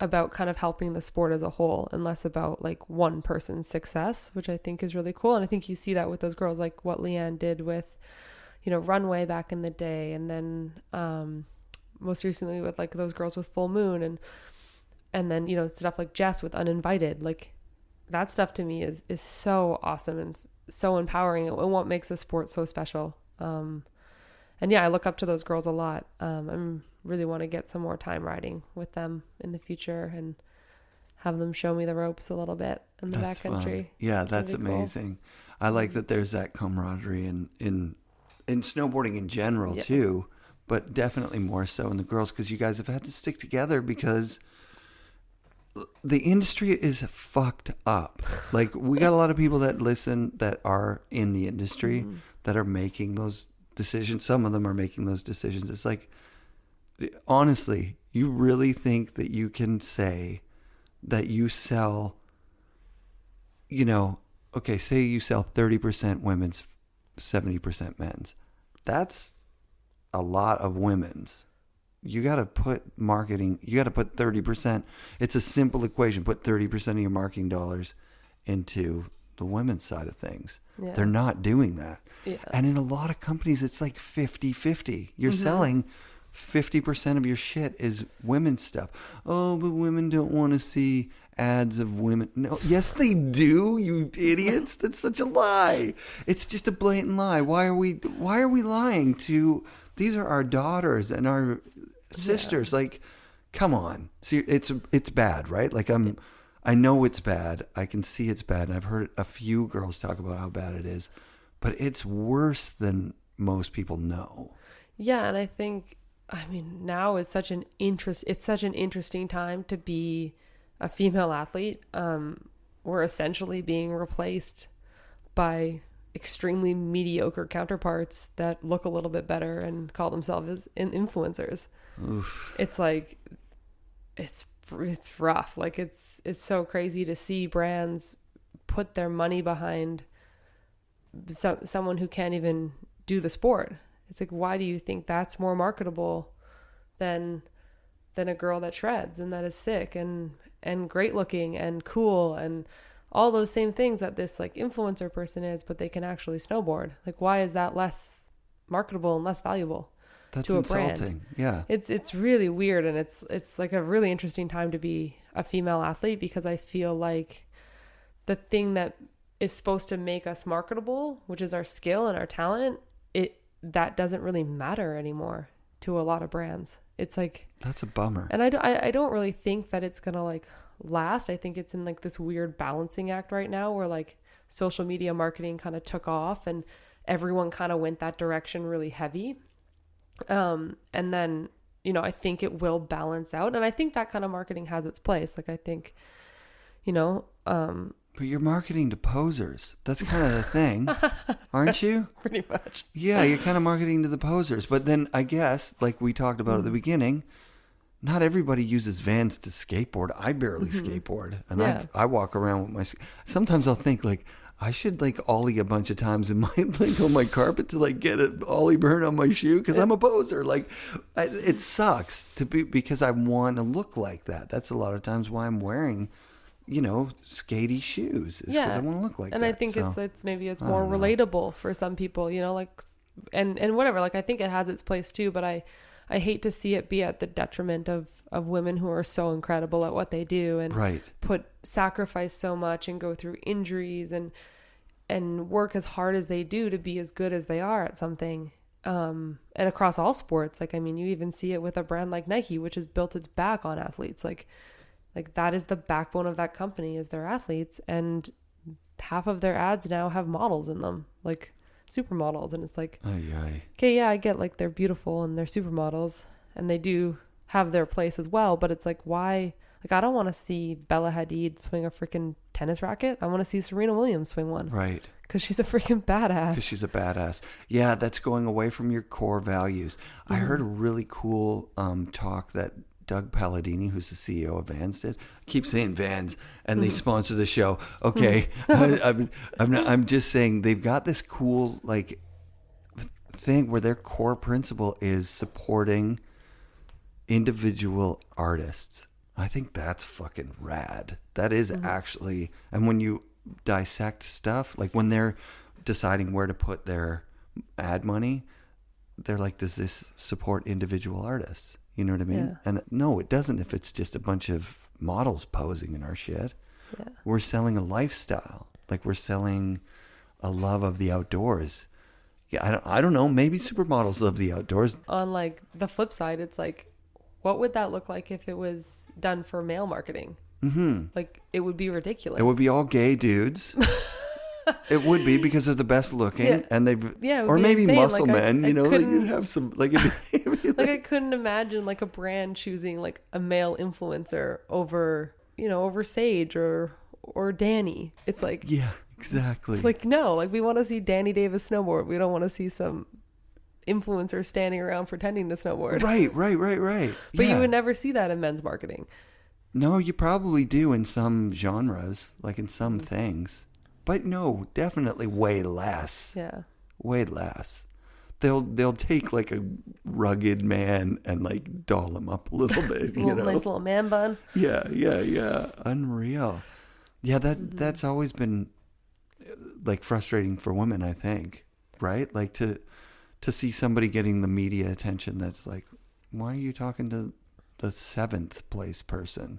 Well, yeah, I think it's always been a thing for female in sport is like, a big part of our job is being marketable, and to a lot of people being marketable is being beautiful. And it's a shame that like the most important thing can't be your athletic ability or your talent, but we're in a consumer driven society. We're trying to sell stuff, and you're not trying to sell it to athletes. That's the thing. Yeah. So like on either side of the thing. It kind of goes hand in hand, and that has always been, a part of it, and I think maybe before it was less like, oh, influencers are taking our jobs, and more like, oh, like the prettiest girl gets the most money or whatever. And, right.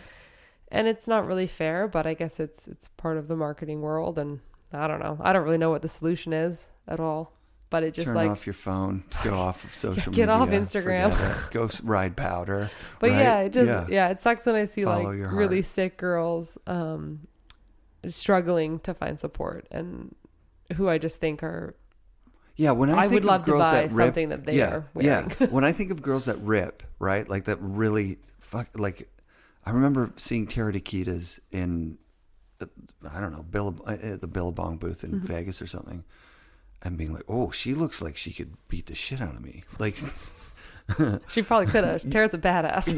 Yeah. And women in snowboarding were always pretty. That's fine. And guys had crazy crushes on everybody. That happened. And it's probably still does.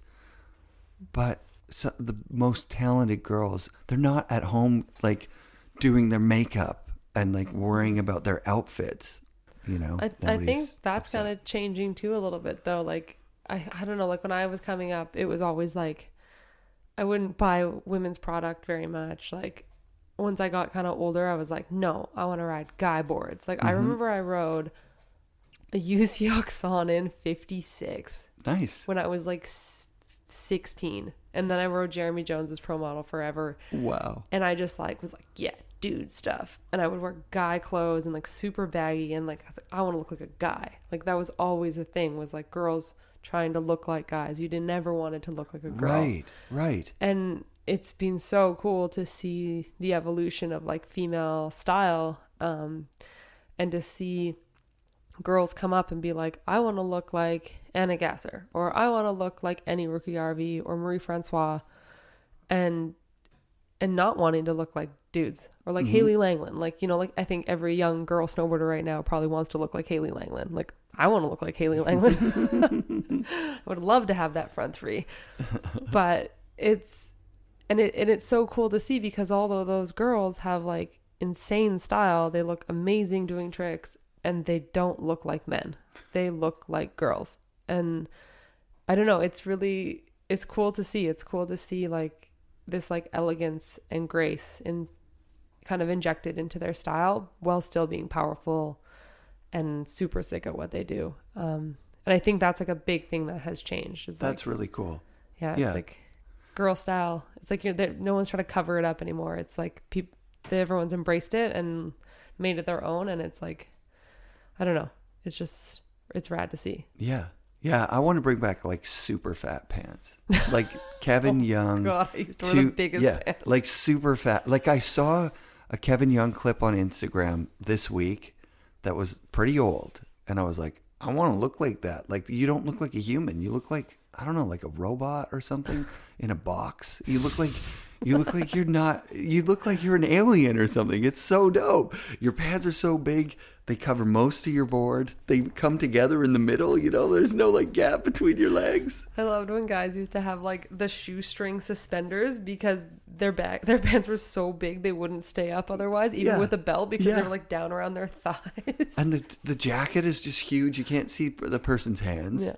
Yeah. I want stuff that's that big. Bring it back. The 90s are in. Yeah. Yeah, that shit is dope. Start T-bolting your board again. Because it went the other way for like guys, stuff got really tight too. Like I'm thinking those Rome days. Oh yeah. LNP. Still one of my favorite. That's the thing. The style icons, like he wasn't trying to be that. Or maybe he was, I don't know. But it was weird what he was wearing. I remember being like, I like that. Yeah. It's super weird. And it worked for him, you know? And it's like the same with Lucas, like Lucas Magoon. It's like always done his own thing. And I mean, you go to Bear and it's like, you think everyone's Lucas. Yeah. Like, you have the most influence of like anybody. Like, it's people emulate him so much. That's and it's so crazy. It's so unpredictable who's going to do that, because there's like this formula that you have to have. Young Dolly. But then if you know it, see, that's where you would be like invaluable right now to a company, is you can see it. I realized that this year when I was talking with Devin, like the people in the company that are like the gatekeepers to you making money and to you getting the checks they don't know that you're that good. They can't tell. Like you send them your sizzle reel from the year and they're like, look, he's good, right? They have to hear from outside. They have to hear like, oh my God, you got Devin on the team? That guy's the fucking best. Yeah. They don't know. I mean, sorry to any of you that do. Some people do. I think there's some for sure, but yeah, I think there's a lot of brands that. I mean, definitely not the owners and the operators, like not the CEOs. They're not looking good. I think Jake knows what's up. Only one, sure. Yeah. That's only one. I don't know very many owners of companies when I think about it. Yeah. Yeah, I don't think Phil Knight knew what was going on in snowboarding. He had Zero, no clue.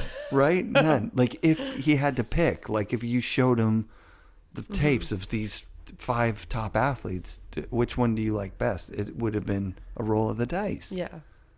I mean, they're great companies. Nike's also a bad example because they have like 50 divisions of different sports. Right. Okay, so like even on Vans, I've been talking such great Vans stuff. Vanity Fair, whoever owns Vanity Fair, which owns Vans, that person does not know. No.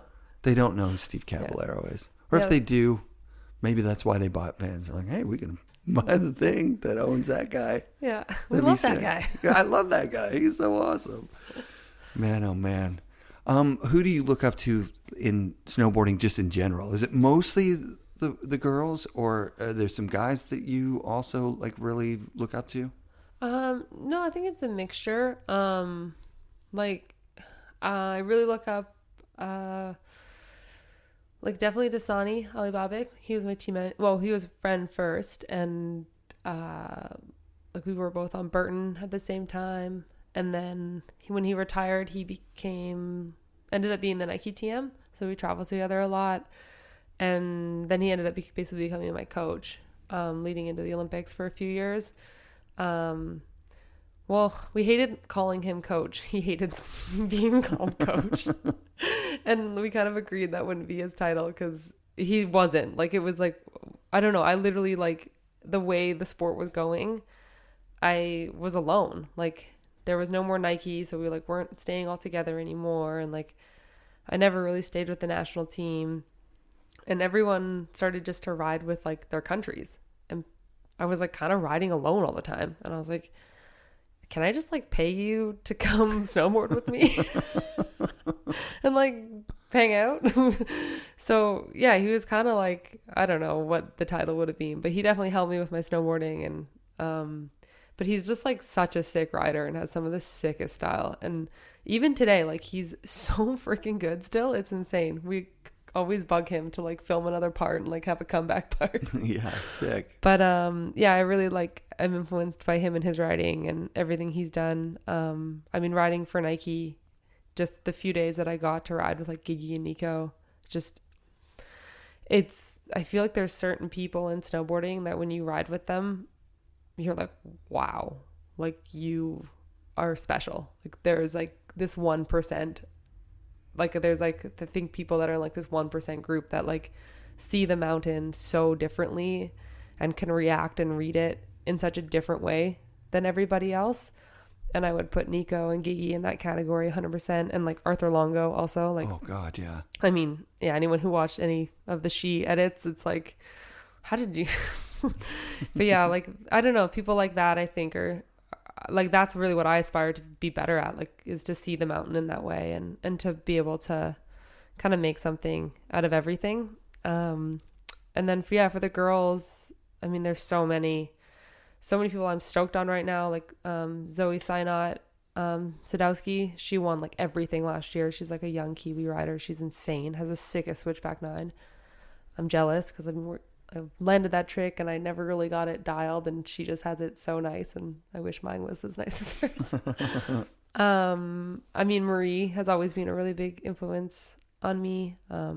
Lifestyle wise, she's just like, she should be a big influence on everybody. Yeah. I mean, I'm definitely not killing it as hard as her. She's just an awesome human. I think anyone who's met Marie can attest. I'm going to have her on the show this year for sure. Oh yeah. She's incredible. Just such a humble, powerful woman. And I mean, her snowboard parts speak for themselves. And I think my two all-times are Jana Mayan. Hell yeah. And Victoria. Still to this day, like, I still rewatch their shit and I'm still so hyped on it. I don't think anyone's touched Vic yet. I still think that door is, like, wide open for someone to do some of the lines that she's done in AK. Right. She was with those guys when they were doing gnarly shit. Mm-hmm. She was invited. That was the thing. With Jess is Uninvited, she was invited. Yeah. She was at the game, man. Yeah, and she held her own. And I think that's, like, she had such a long career, and I feel, like, so lucky that I got to ride with her for a handful of years with Burton. Yeah. Did you guys do trips and stuff? Mm-hmm. Yeah, my first ever, like, international trip was to Chile with her, Natasha, and Amflor. And really in over my head. But yeah, they were all so great. And, like, especially Vic, just, like, so warm and, like, welcoming. And she wasn't competitive, actually. She was probably the least competitive person I've ever snowboarded with. Yeah, she wasn't really a competition rider, actually. She used to be a ski racer. Yeah, she's from, like, Kelowna or somewhere weird like that. I saw her when I was in Bend, Oregon, randomly. Mm-hmm. On a trip. You should get her on the show. That girl's got some stories, but you got to find her. Yeah, I know where she is. She's hard to find. She is. I talked with her guy, and he said, I speak for both of us. Not gonna happen. No interviews. It's not happening. I know, they're, like, two of the sickest, and they're just kind of, I get it. I respect they're doing their own thing, but I miss them both. I'm going to tell them from time to time, hey, at any time you want to talk about anything, it doesn't even have to be snowboarding. Sit down. I'll drive up there. I'll hang out. Vic has, like, the sickest stories. She's such a good storyteller. Hell, and yeah. It is. Like, yeah. I've had some, like, long car rides with her that I've just, like, been just, like, mouth open, not talking for like 2 hours, and she just goes. And I was just like, that was the most entertaining 2 hours of my life. I doubt there's a snowboarder out there that had more crushes on them. No, definitely not. Than her. She was like almost 40 when she retired, and she was so hot. I remember we went to New York for the should we wait for that? Call the fire department. She was Vic, that hot. Yeah, Vic's hot. Call the fire department. We went to freaking New York, and she wore these like lace up pants, like they laced up on the side, and they were like so tight, and these like crazy boots, and we were like out clubbing in New York, and everyone was like hitting on Vic, and everyone, all the rest of us were like 20, and we were like, dude, Vic, like, you got a husband.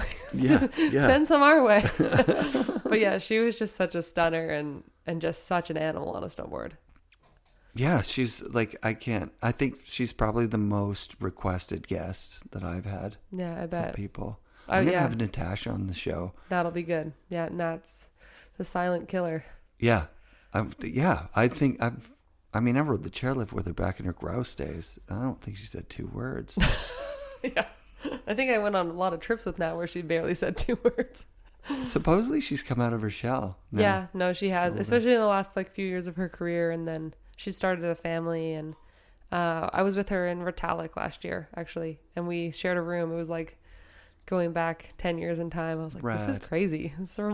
She seems like someone who is wise. That's how, I'm a blabbermouth. Mm-hmm. So like anyone who doesn't talk much, I'm like, oh, they must be so smart. Yeah. Sonny's like that too. Yeah. I used to get really nervous and think he hated me, and I would just like talk and ramble and just not stop talking because he would never say anything. Yeah. It's like, oh fuck, he hates me. Oh God, just keep talking. And then one day I finally shut up, and he like answered me with a very thoughtful response, and I was like, oh, you're actually thinking about what you're gonna say. Like, what's that like? Like a smart person. Oh, okay. That's how I feel when I'm like, what is it like to not say every word that just comes into your head? Yeah, Nat's definitely like that too. And she's a cool one. That she would be a good guest. Yeah. It'll be fun because I knew her when she was just like, she was so young. Mm-hmm. She was when she got on to Option, which is like years before Burton even. Yeah. I think she's one of like the all-time most underrated female snowboarders. Agreed. Yeah. Her style was so good. So good. And so like technically so good, and good at everything. Mm-hmm. Like, she was confident, and super stylish. Mm-hmm. That was the thing. She was like the female Devon was what it was. Like when you'd see her ride, you're like, she's got that 1% thing. That's good. Like she's enjoyable to watch riding. Yeah, totally. Mm-hmm. And like really unassuming. Totally. Yeah. She reminds me a lot of Annie, Rookie RV. Mm-hmm. I always tell Annie that, and Annie doesn't say anything. They're really similar people too. Like Annie's super quiet as well. But yeah, it's like funny. Their riding style is so similar, and yeah, both super technical, good at everything, super underrated. You seem like kind of an entrepreneurial person. Like you've managed, you're taking over your management position of your own career, kind of thing. Just for trying fun. to. Yeah. No success yet. But you're running, this place as a business, probably, right? Yeah. That's which is dope. The little 1-bedroom suite I Airbnb.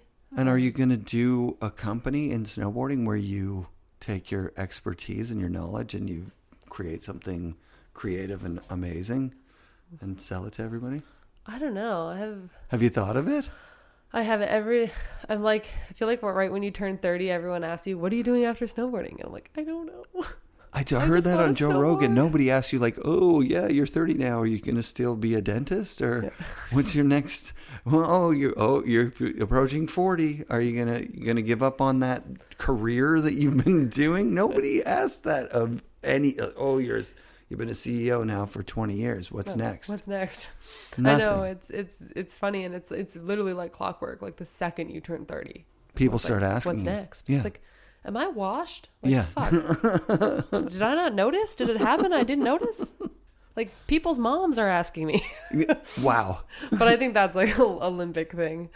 Right, because people assume you got to be young at the Olympics, but there are some sports where people rock it. Like surfing is still dominated by people who are intelligently wise, right? I mean, maybe not dominated. I don't know anything about Kelly. competition stuff. Yeah. Kelly Slater, age is just a number, man. But yeah, I don't know yet what I'm gonna do after snowboarding. Kind of exploring a few options.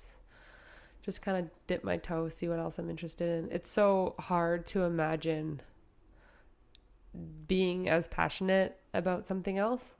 And I think I need to accept that I probably won't be, or it'll be very different. I'll still maybe love it and be invested in it, but it won't be the same as snowboarding.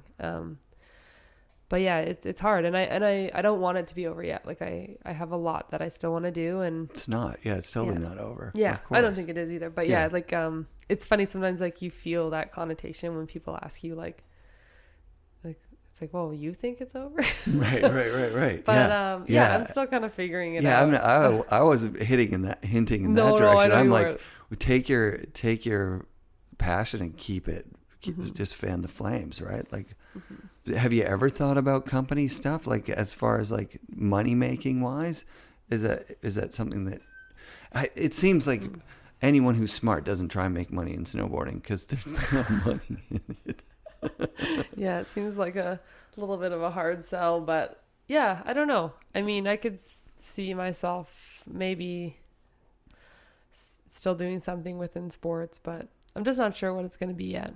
Was there any part of your life where you feel like your childhood was taken from you because you were a competitive person from, that you spent so much time training and being focused on this one thing?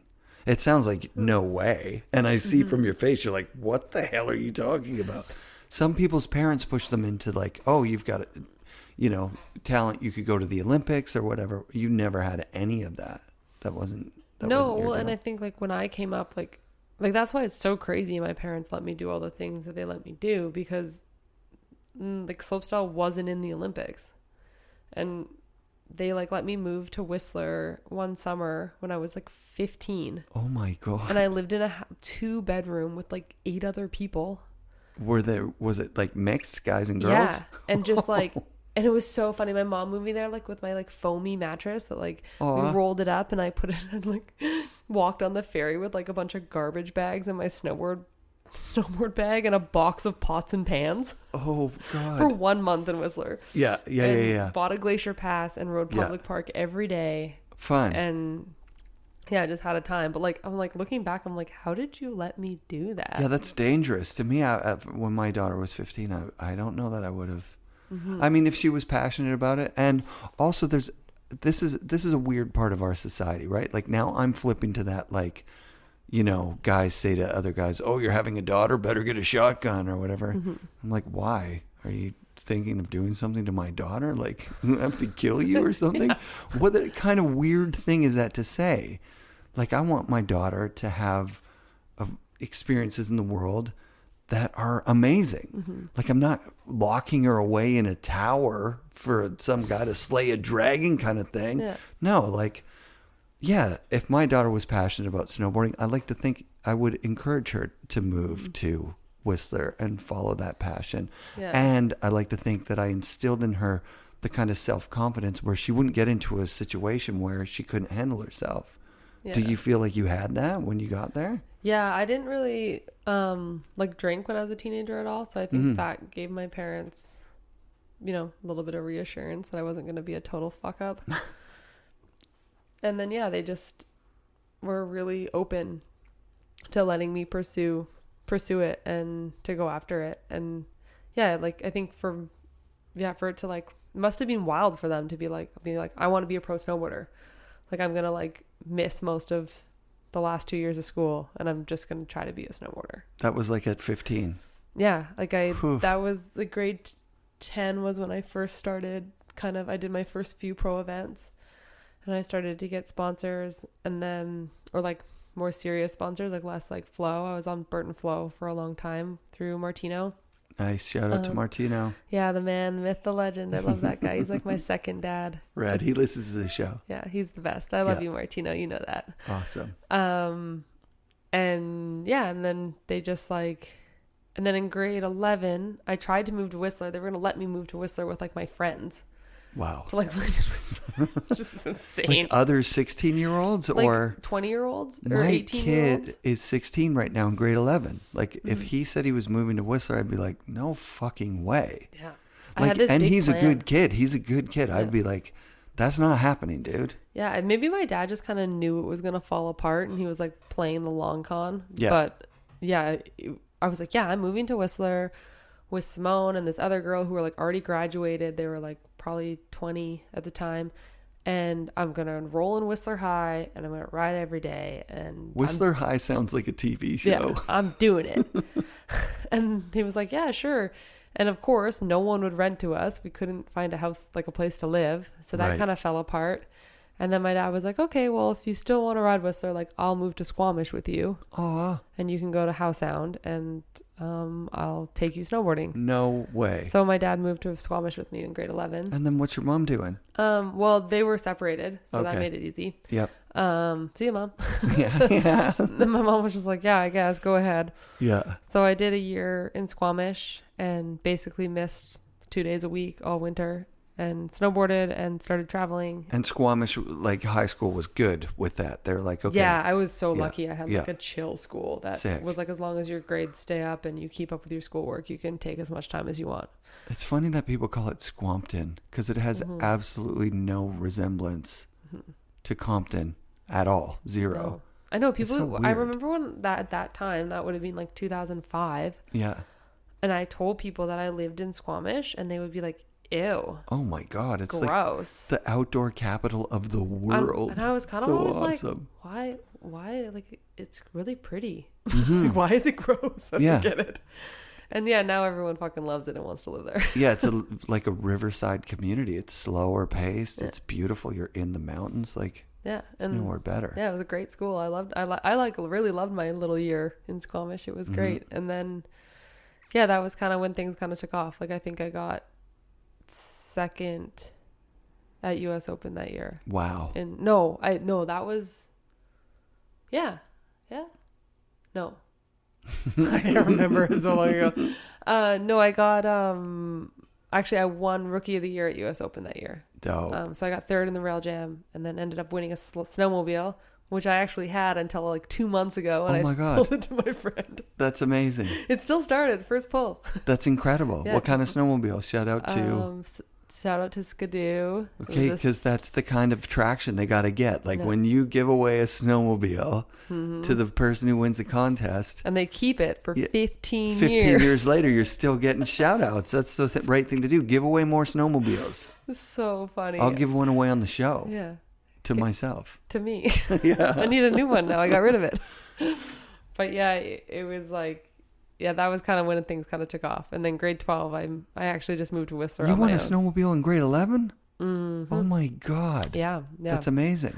Yeah, and then grade 12. How embarrassing was it to like show up in that parking lot like Brandywine and like have to try and figure out how to fucking snowmobile at 16 years it was old? so funny. 17. I finally convinced like Leanne and Jeff Yeah. and Hannah to take me out for like my first day. Yeah. And I was like so excited, and I had like my sick helmet, and Yeah. like, yeah, I'm gonna be sick at this. Yeah. And I went, I swear to God, not even 300 meters up the freaking trail, and I tanked it into a ditch. Like just like right off Off the a side. groomed trail? Oh yeah. Yeah. Brutal. And like Hannah came back around just like, you gotta be kidding This me. is not going to be a good day for I was you. like, I'm sorry. Just like, what were you doing? I was like, I don't know.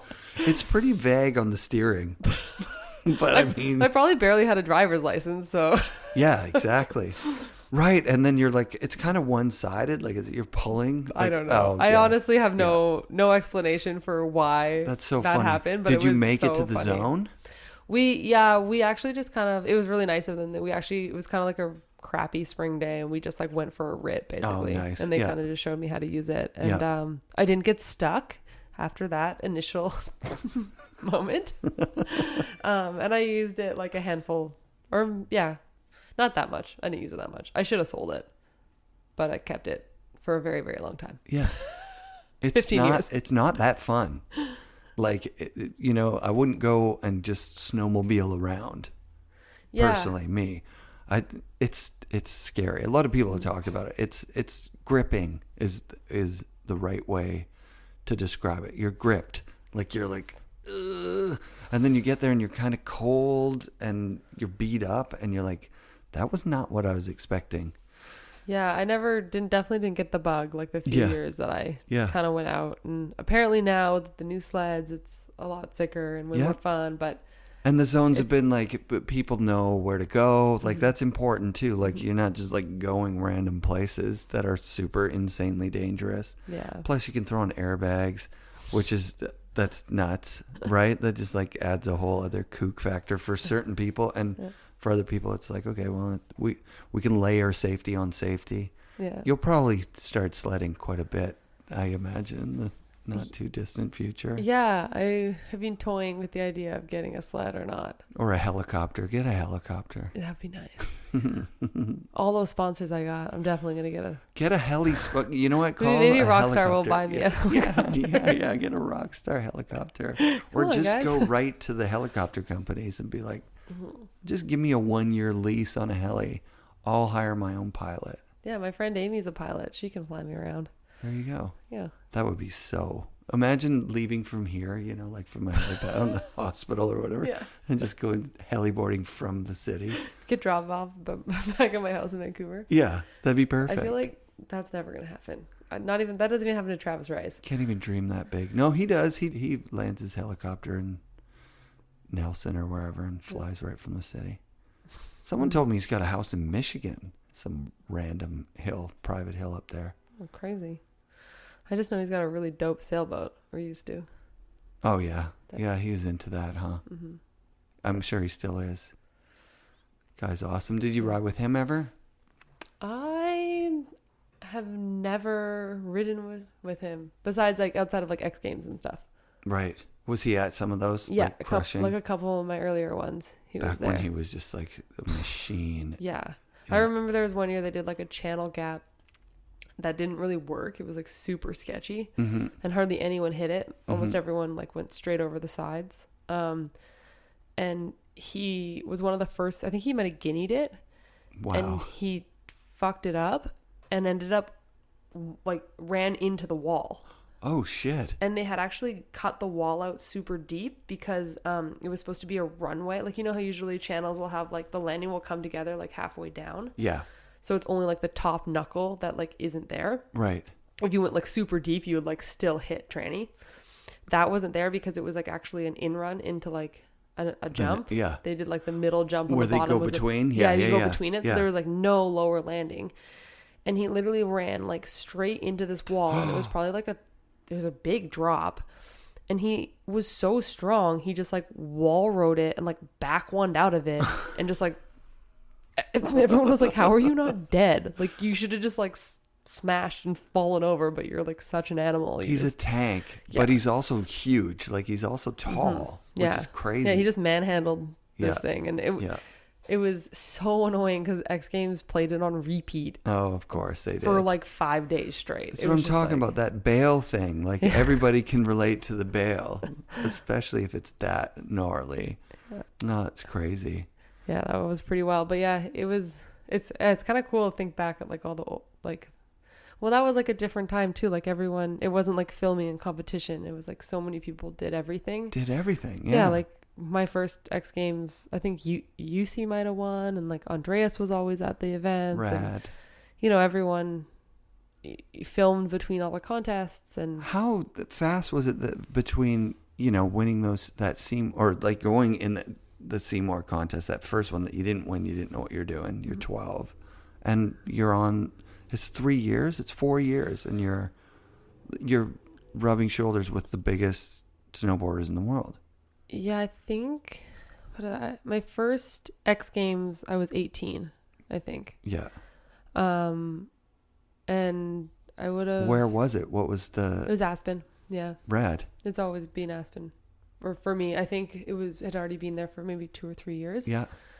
When I first started doing it. I'm such not a competition guy. Like the last time I was watching it like for real watching it, there was like shovel races. People would sit on shovels and race. Sean Palmer, I think, won the shovel race. I think. X Games has had some low moments. Yeah, there's some crazy shit. I think a low moment was when they added the video game guys. Oh Now, are the video game guys out finally? I heard that they've tried it for a year or two and then they're gone. I know nothing about competition. I don't think they're there anymore. Yeah. Because, they took our rider's tent. Really? Like, yeah, one year we get there and we get like a smaller rider's tent and our old one was taken by the gamers. I was like, this is fucked. Like, get out of here. Yeah, like you guys could crush them, like physically. No, I don't know. Maybe gamers aren't. I think of them as just like out of shape people. I just don't think it's a sport. I don't think it should ever be put in the same category. It's like it should have its own thing. Yeah, it's like a skill, Yeah. like for sure, but it's not a sport. It's just so insulting to somebody who's putting their life on the line. Again, now I'm quoting Todd Richards. It's like you go somewhere, you put your physical life on the line. You've trained your whole life, and you win this gold medal that now somebody can win by like fast thumbs. Overusing their thumbs. Yeah, that doesn't seem fair. They might get tendonitis. I guess they're risking their life just drinking carpal tunnel. It's Coca-Cola all night and staying up for 48 hours. I do get why energy drinks sponsor them. I do. Yeah, really that get makes sense. Do you do the energy drink thing? Have you like for a sponsor? Like, because that's good money, right? Yep. Yeah, I've been with Rockstar for a long time. Rockstar, yeah. They've been awesome to me. What's the background of that one? Like, I know it's not Monster, and it's no, it's I not know Monster. It's not Red it's Bull. not Red Bull. It's like a kind of third one. Yeah, and it's they're great. Like they sponsor a ton of athletes. Like they support a lot of people in snowboarding, and they support. Oh, you know what it is? This is the balancing out. So the snowboard companies, they support models who look good.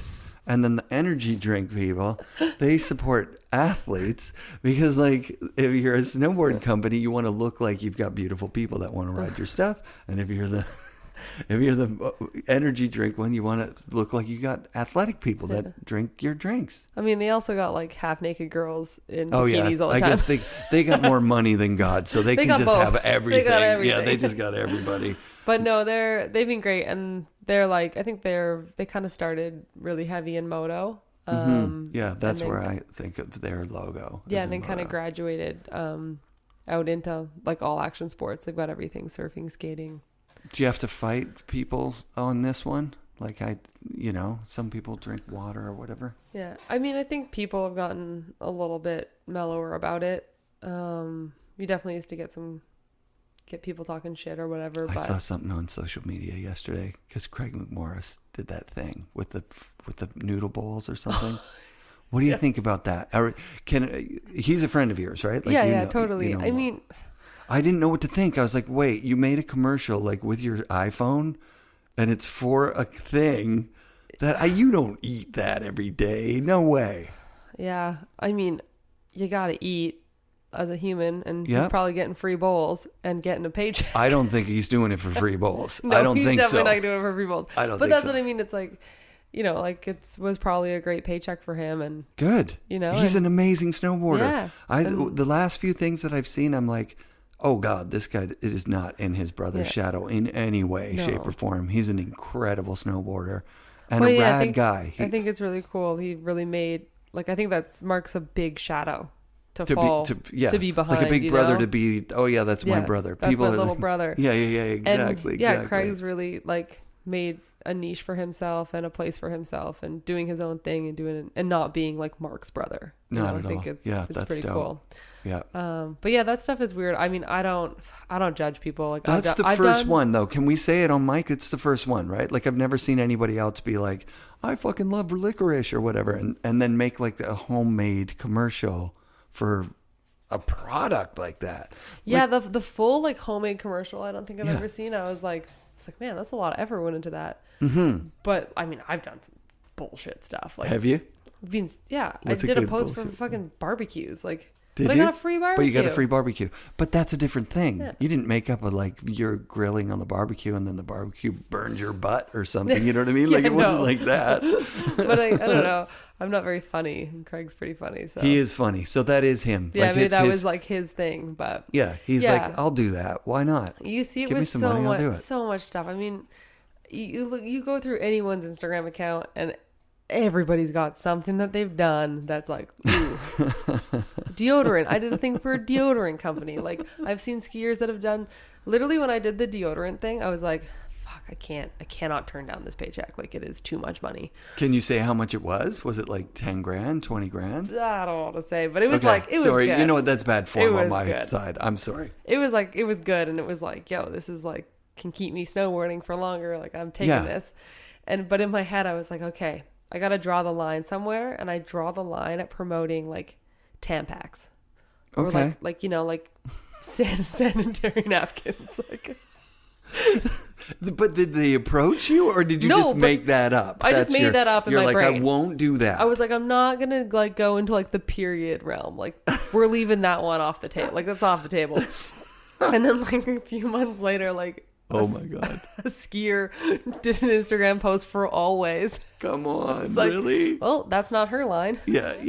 No, shirt line is like, that's, I use that, so that's my thing. She probably got a good paycheck, so I don't know. But that's it's like we've all done shit that we're like. Yeah, I did a Japanese cigarette commercial when I didn't smoke at all. I had 2 little kids. Like, I was like anti-smoking. But it was like, and I got paid $1,000. That was it. And I was like, you got it. I'm in. Put that cigarette in my mouth. Where do I sign? They did. And then they're in Japan. You can have it lit. So it was like lit, like a lit cigarette in my mouth. I'm like a billboard 3 stories tall in Japan. All I can think of right now is Suntory Time. Bill Murray in Lost in Translation. That's it. That's what it was. It was that experience where they came over, and I love the guys. They were so nice, the producer and the director of the commercial, and they put us up in a beautiful house in Whistler and paid us, like, you know, $1,000. Jeff Keatley was in that one. It was super fun. But they were just like, I might have said it on the show before.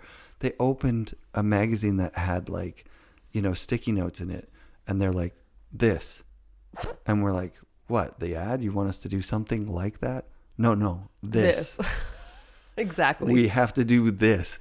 And they would like, they were looking for like the same landscape, same tree, same mountain in the background, same layout. Like, you got to do the same trick. So like, if we would do something different, they're like, no, this. What's wrong with you? We want this. And both Keatley and I were like, you want us to copy the same, you're spending all this money to do a lame ad?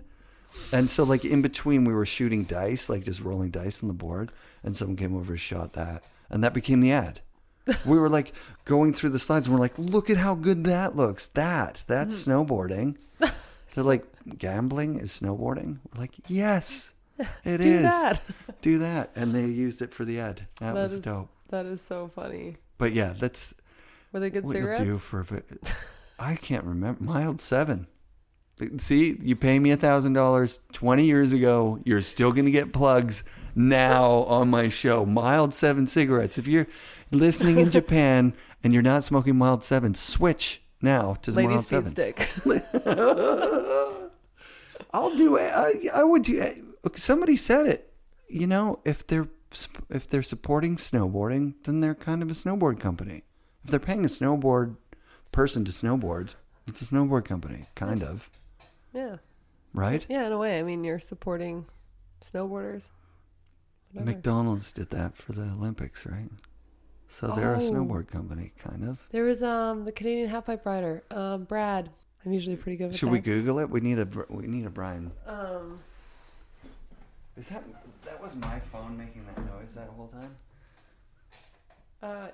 Oh no, that was you. Was it me?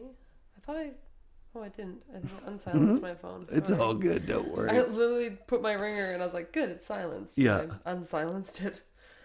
Okay, wait, Brad. What is his name?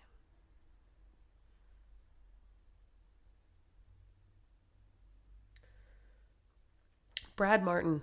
Oh, Brad Martin. Okay. Yeah, I should know that. That's my mom's maiden name. I shouldn't say that on tape because now you can get into my bank account. You're screwed. Yeah, that's it. I'm they done. got ya. They got me. Yeah, I think before 2010, he did a McDonald's ad. And it was like him boarding and then he like went down to McDonald's and his like snowboard was resting by his seat and he was like eating a cheeseburger. That's what I'm talking about. That's what it felt like watching Mark McMorris's thing for me last night. It was like, oh, sorry, Craig's. Don't say that. Not Mark. Well, and everyone, even Mark's done some funny stuff. His Red Bull stuff is, it's like a big commercial for Red Bull, but it's also, even like he's done a thing, I think, for like Gillette. Has like, he? Just like everyone's done some bullshit that an they're Olympian. not proud of. Right. Maybe he's proud of it. Or maybe whatever. Good, or like that maybe makes you like, for me, like some of those things, like some of them were pretty cool and like different experience and they supported me and I'm so grateful for that. But yes, like sometimes I look back on a few things and I go, ooh. Even from the very beginning of my career, oh my gosh, I was not really making any money yet from sponsors. I think I was 17 or maybe 18 and I had like just moved to Whistler. I spent that boardroom slopestyle money to move to Whistler to pay rent. I was like, I have enough money to pay rent for 3 months, so I need to become a pro snowboarder in 3 months. Wow. Or else I have to get a job. Fuck, I don't want that.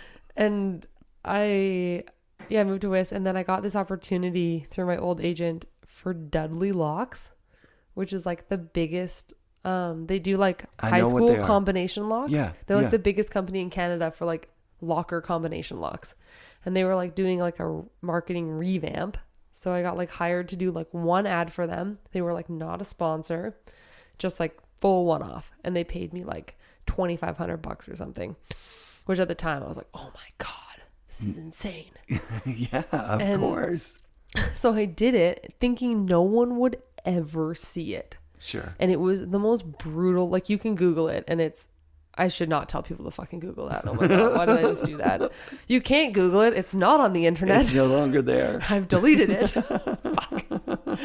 But anyways, like it was just brutal. Like they put like this horrible makeup on me. Oh wow. I think I had like a stud belt on and then I had like the locks hanging off of my belt.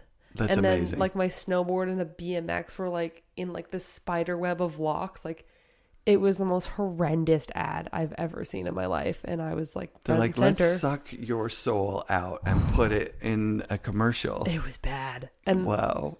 And I remember like being like, okay, at least like this is going to be in random Canadian magazines. Totally. No one is going to see it. Ever. Yeah. My agent did a press release on Trans World. No. And I was like, are you trying to destroy my career? Yeah. Like, what are you doing? No. We keep that under the rug. Yeah.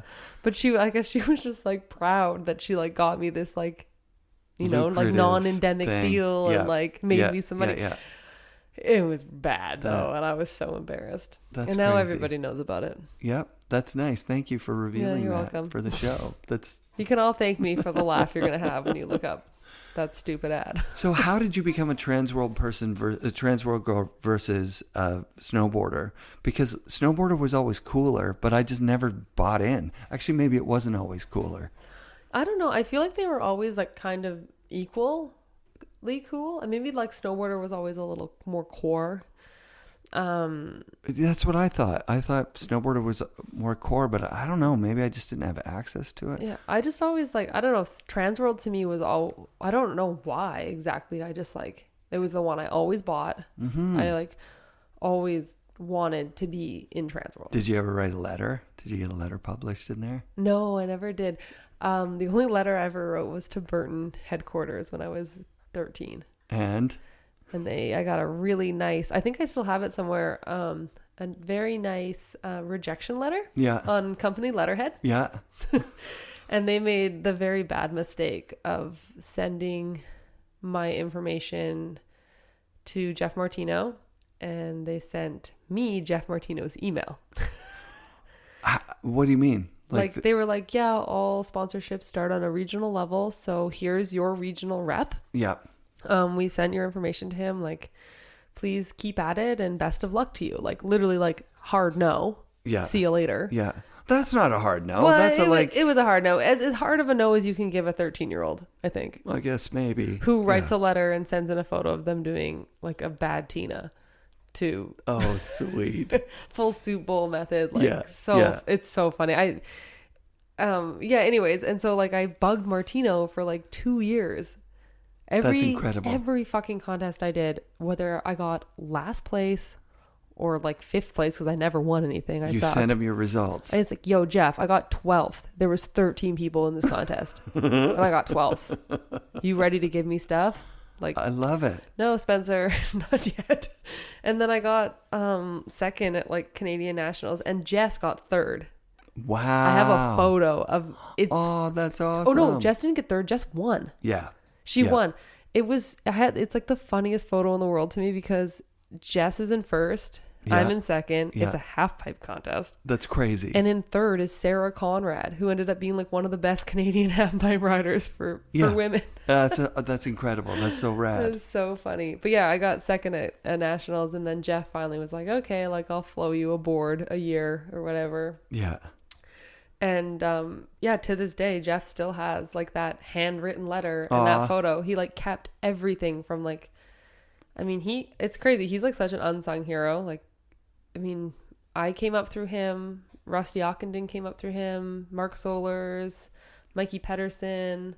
Like, we had such a sick little crew. That's so dope. That was like the Burton like rep team. It was so fun. Like, we had some really good times, and it's so cool to see how successful so many of his riders that like he helped foster like went on to do. Yeah. He was the rep during the heyday, man. That was some awesome times. I was at Boardroom, so I wasn't even really looking at Burton catalogs or anything. Like, we were I was talking about this with my son who works at Boardroom now. Oh, sick. We had to learn it over the years to be like, you know, people come in and go, yeah, Burton. And at first we'd be like, nope. They go across the street. Like, you'd essentially come into the store and we'd be pointing at the other store. Like, go over there. Go to West Beach. Right. And then you had to figure it out that you're like, or probably the owner figured it out. Like, holy shit. Ask them what they want from Burton. Like, they just want a snowboard, you know, like unless they want something so bad that's Burton, they got to buy something in here. So we had to learn, to sell against it. Some sales tactics. Well, the first sales tactic is like, okay, what board are you looking for from Burton? We don't have any, but we're asking that. And then the person goes, I don't know. My friend said Burton's the best. And you go, oh yeah, here, I'll show you a couple of boards. And then they're like, wait, are these Burton boards? You're like, they're better. You don't want that. You don't want that. Sorry, that's another thing you don't say. If you're sold on Burton, go get Burton stuff. If you want a great snowboard, we got 30 options for you on the wall. But I feel like Boardroom was like so core. Or it is so, like, I don't know. I remember going in there and just being like, wow. I love that you said that. That's so nice. Because I really had such a rad time working there. It was such a fun store with so many good people and so many good brands, you know.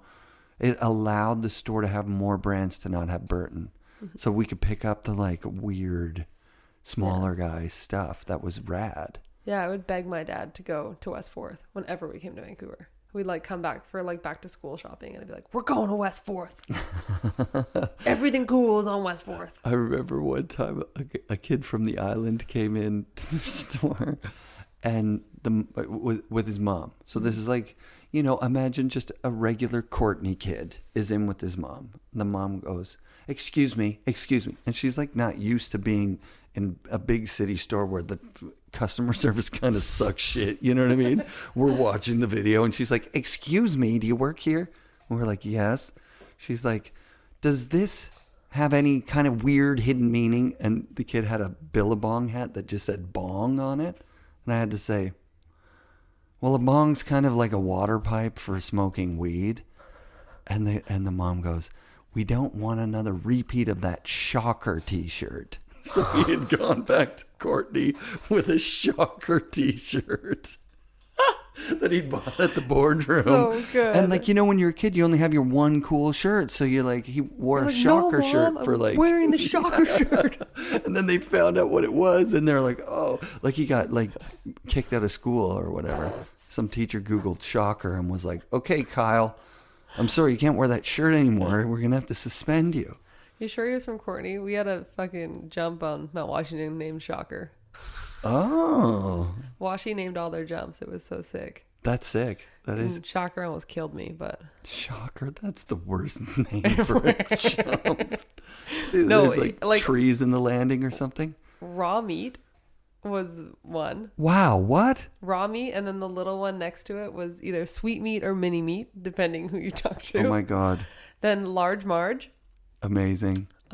Shocker was like the biggest jump they'd probably ever built.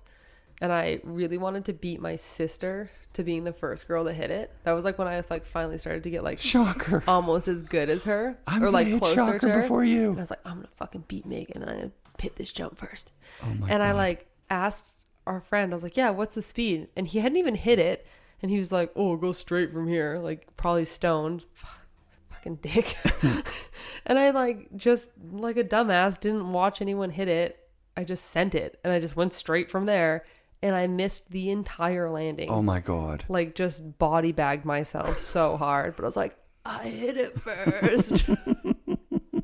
I was like, You're so gnarly. dumb. But yeah, they built it was like probably like a 60-foot jump. And it had like a 25-foot landing. That's like, the worst. It was so bad. Yeah, jumps back in the day were so nasty. So yeah, it was rough. So I didn't have to overshoot it very far to miss the whole landing, but I did. I've only had one jump that we've named. Only one. And me and my friend Artie from Boardroom, shout out to Artie. It was called Wee Wee. And we were so mad when Grouse, they just like, it was in the middle of the run and they just groomed over it. And we're like, no, you groomed Wee Wee. We want Wee Wee back. We want Wee Wee. It was... That's a great jump name. I like that. Yeah, Wee Wee. It's better than Large Marge. I don't know. They're kind of the best. This is so funny. I do appreciate. I mean, I feel like it's a really Canadian thing. To name jumps? Yeah, like the Cashin you were talking about, and City Kearns. Booter, Kearns, yeah. Kearns like, didn't know Kearns was named Kearns. I'm sorry, you probably already heard that because I've said it on the show 1,000 times. But that's funny. Yeah. But yeah, I feel Joey like McGuire, like I'm talking to him next weekend, I think. Oh, awesome. I really hope so. Yeah. It's funny. I feel like that's just like such a Canadian thing. Like Whistler too. Like Dave Lee. Yeah, that's Whistler. There's Shack. Yeah. Shack jump. Yeah, and even way before that, the Blackcomb or the Blackcomb quarter pipe on Seventh Heaven, the Windlip. Yeah. That was like way before. I mean, it was a Windlip, so you just call it Windlip. But yeah, I don't know. It's funny. I feel like I've gone to like so many North American resorts, and I can't think of any that have like named every jump in their park. Right, in their park. Like, right. Yeah, and then I mean, all the backcountry jumps, it's like they all have names. They do. Yeah. That's awesome. None are as good as I guess. good Well, old but then I guess Wee-Wee. in Utah, Chad's Gap, Pyramid. Yep. There's some, but maybe I think maybe for park, we really took it to the next level. We took it to the next level. We took it all the way when we named Wee Wee because that thing was just, it was a mogul. Oh, little Wee Wee. Yeah. Well, now anytime you see a mogul, it could be the new Wee Wee. No, there was only one Wee Wee. We got to build Wee Wee. It's like an early jump at Grouse that's there every year when the snow is still. I love that time when everything's still not filled in. So everything has like more definition before it fills in and it's just a big lump. Yeah. Yeah. All right, I got to go pick up my kids. Oh. This was the most amazing time. Thank you for doing this. Thank you so much. You live close. If you ever have anything you want to promote, you just reach out and you can come on the show. Yeah, well, this will be out in December, middle of December, so hopefully you'll probably have sponsors by then. And Ladies Speed Stick. Mild 7 cigarettes, you guys. Maybe if I just keep saying it. Yeah. You know what? Yeah. Thank you so much for having me. We'll tag them in all the posts and see what happens. Thank you. Awesome. Thanks. Grouse Mountain season opener gathering is Friday, December 13th from 6 p.m. to 8:30 p.m. This mellow celebration is open to snowboarders of all ability levels, so grab your friends and join the Boardroom Snowboard Shop, Salmon Arms, Dinos Will Die, and SGV in spreading good vibes and high fives, and even some prizes for those that are taking full advantage of the park. Registration opens Monday. Helmets are mandatory. Go go to grousemountain.com or Grouse Parks on Instagram for more information. FNRad shoutouts this week to Grouse, Mount Seymour, and Cypress Mountain. I love Vancouver's local mountains, and you will too. Thanks for listening, and be sure to come back next week for another episode of the FNRad Snowboard Podcast, presented by Vans and brought to you by SIA Productions.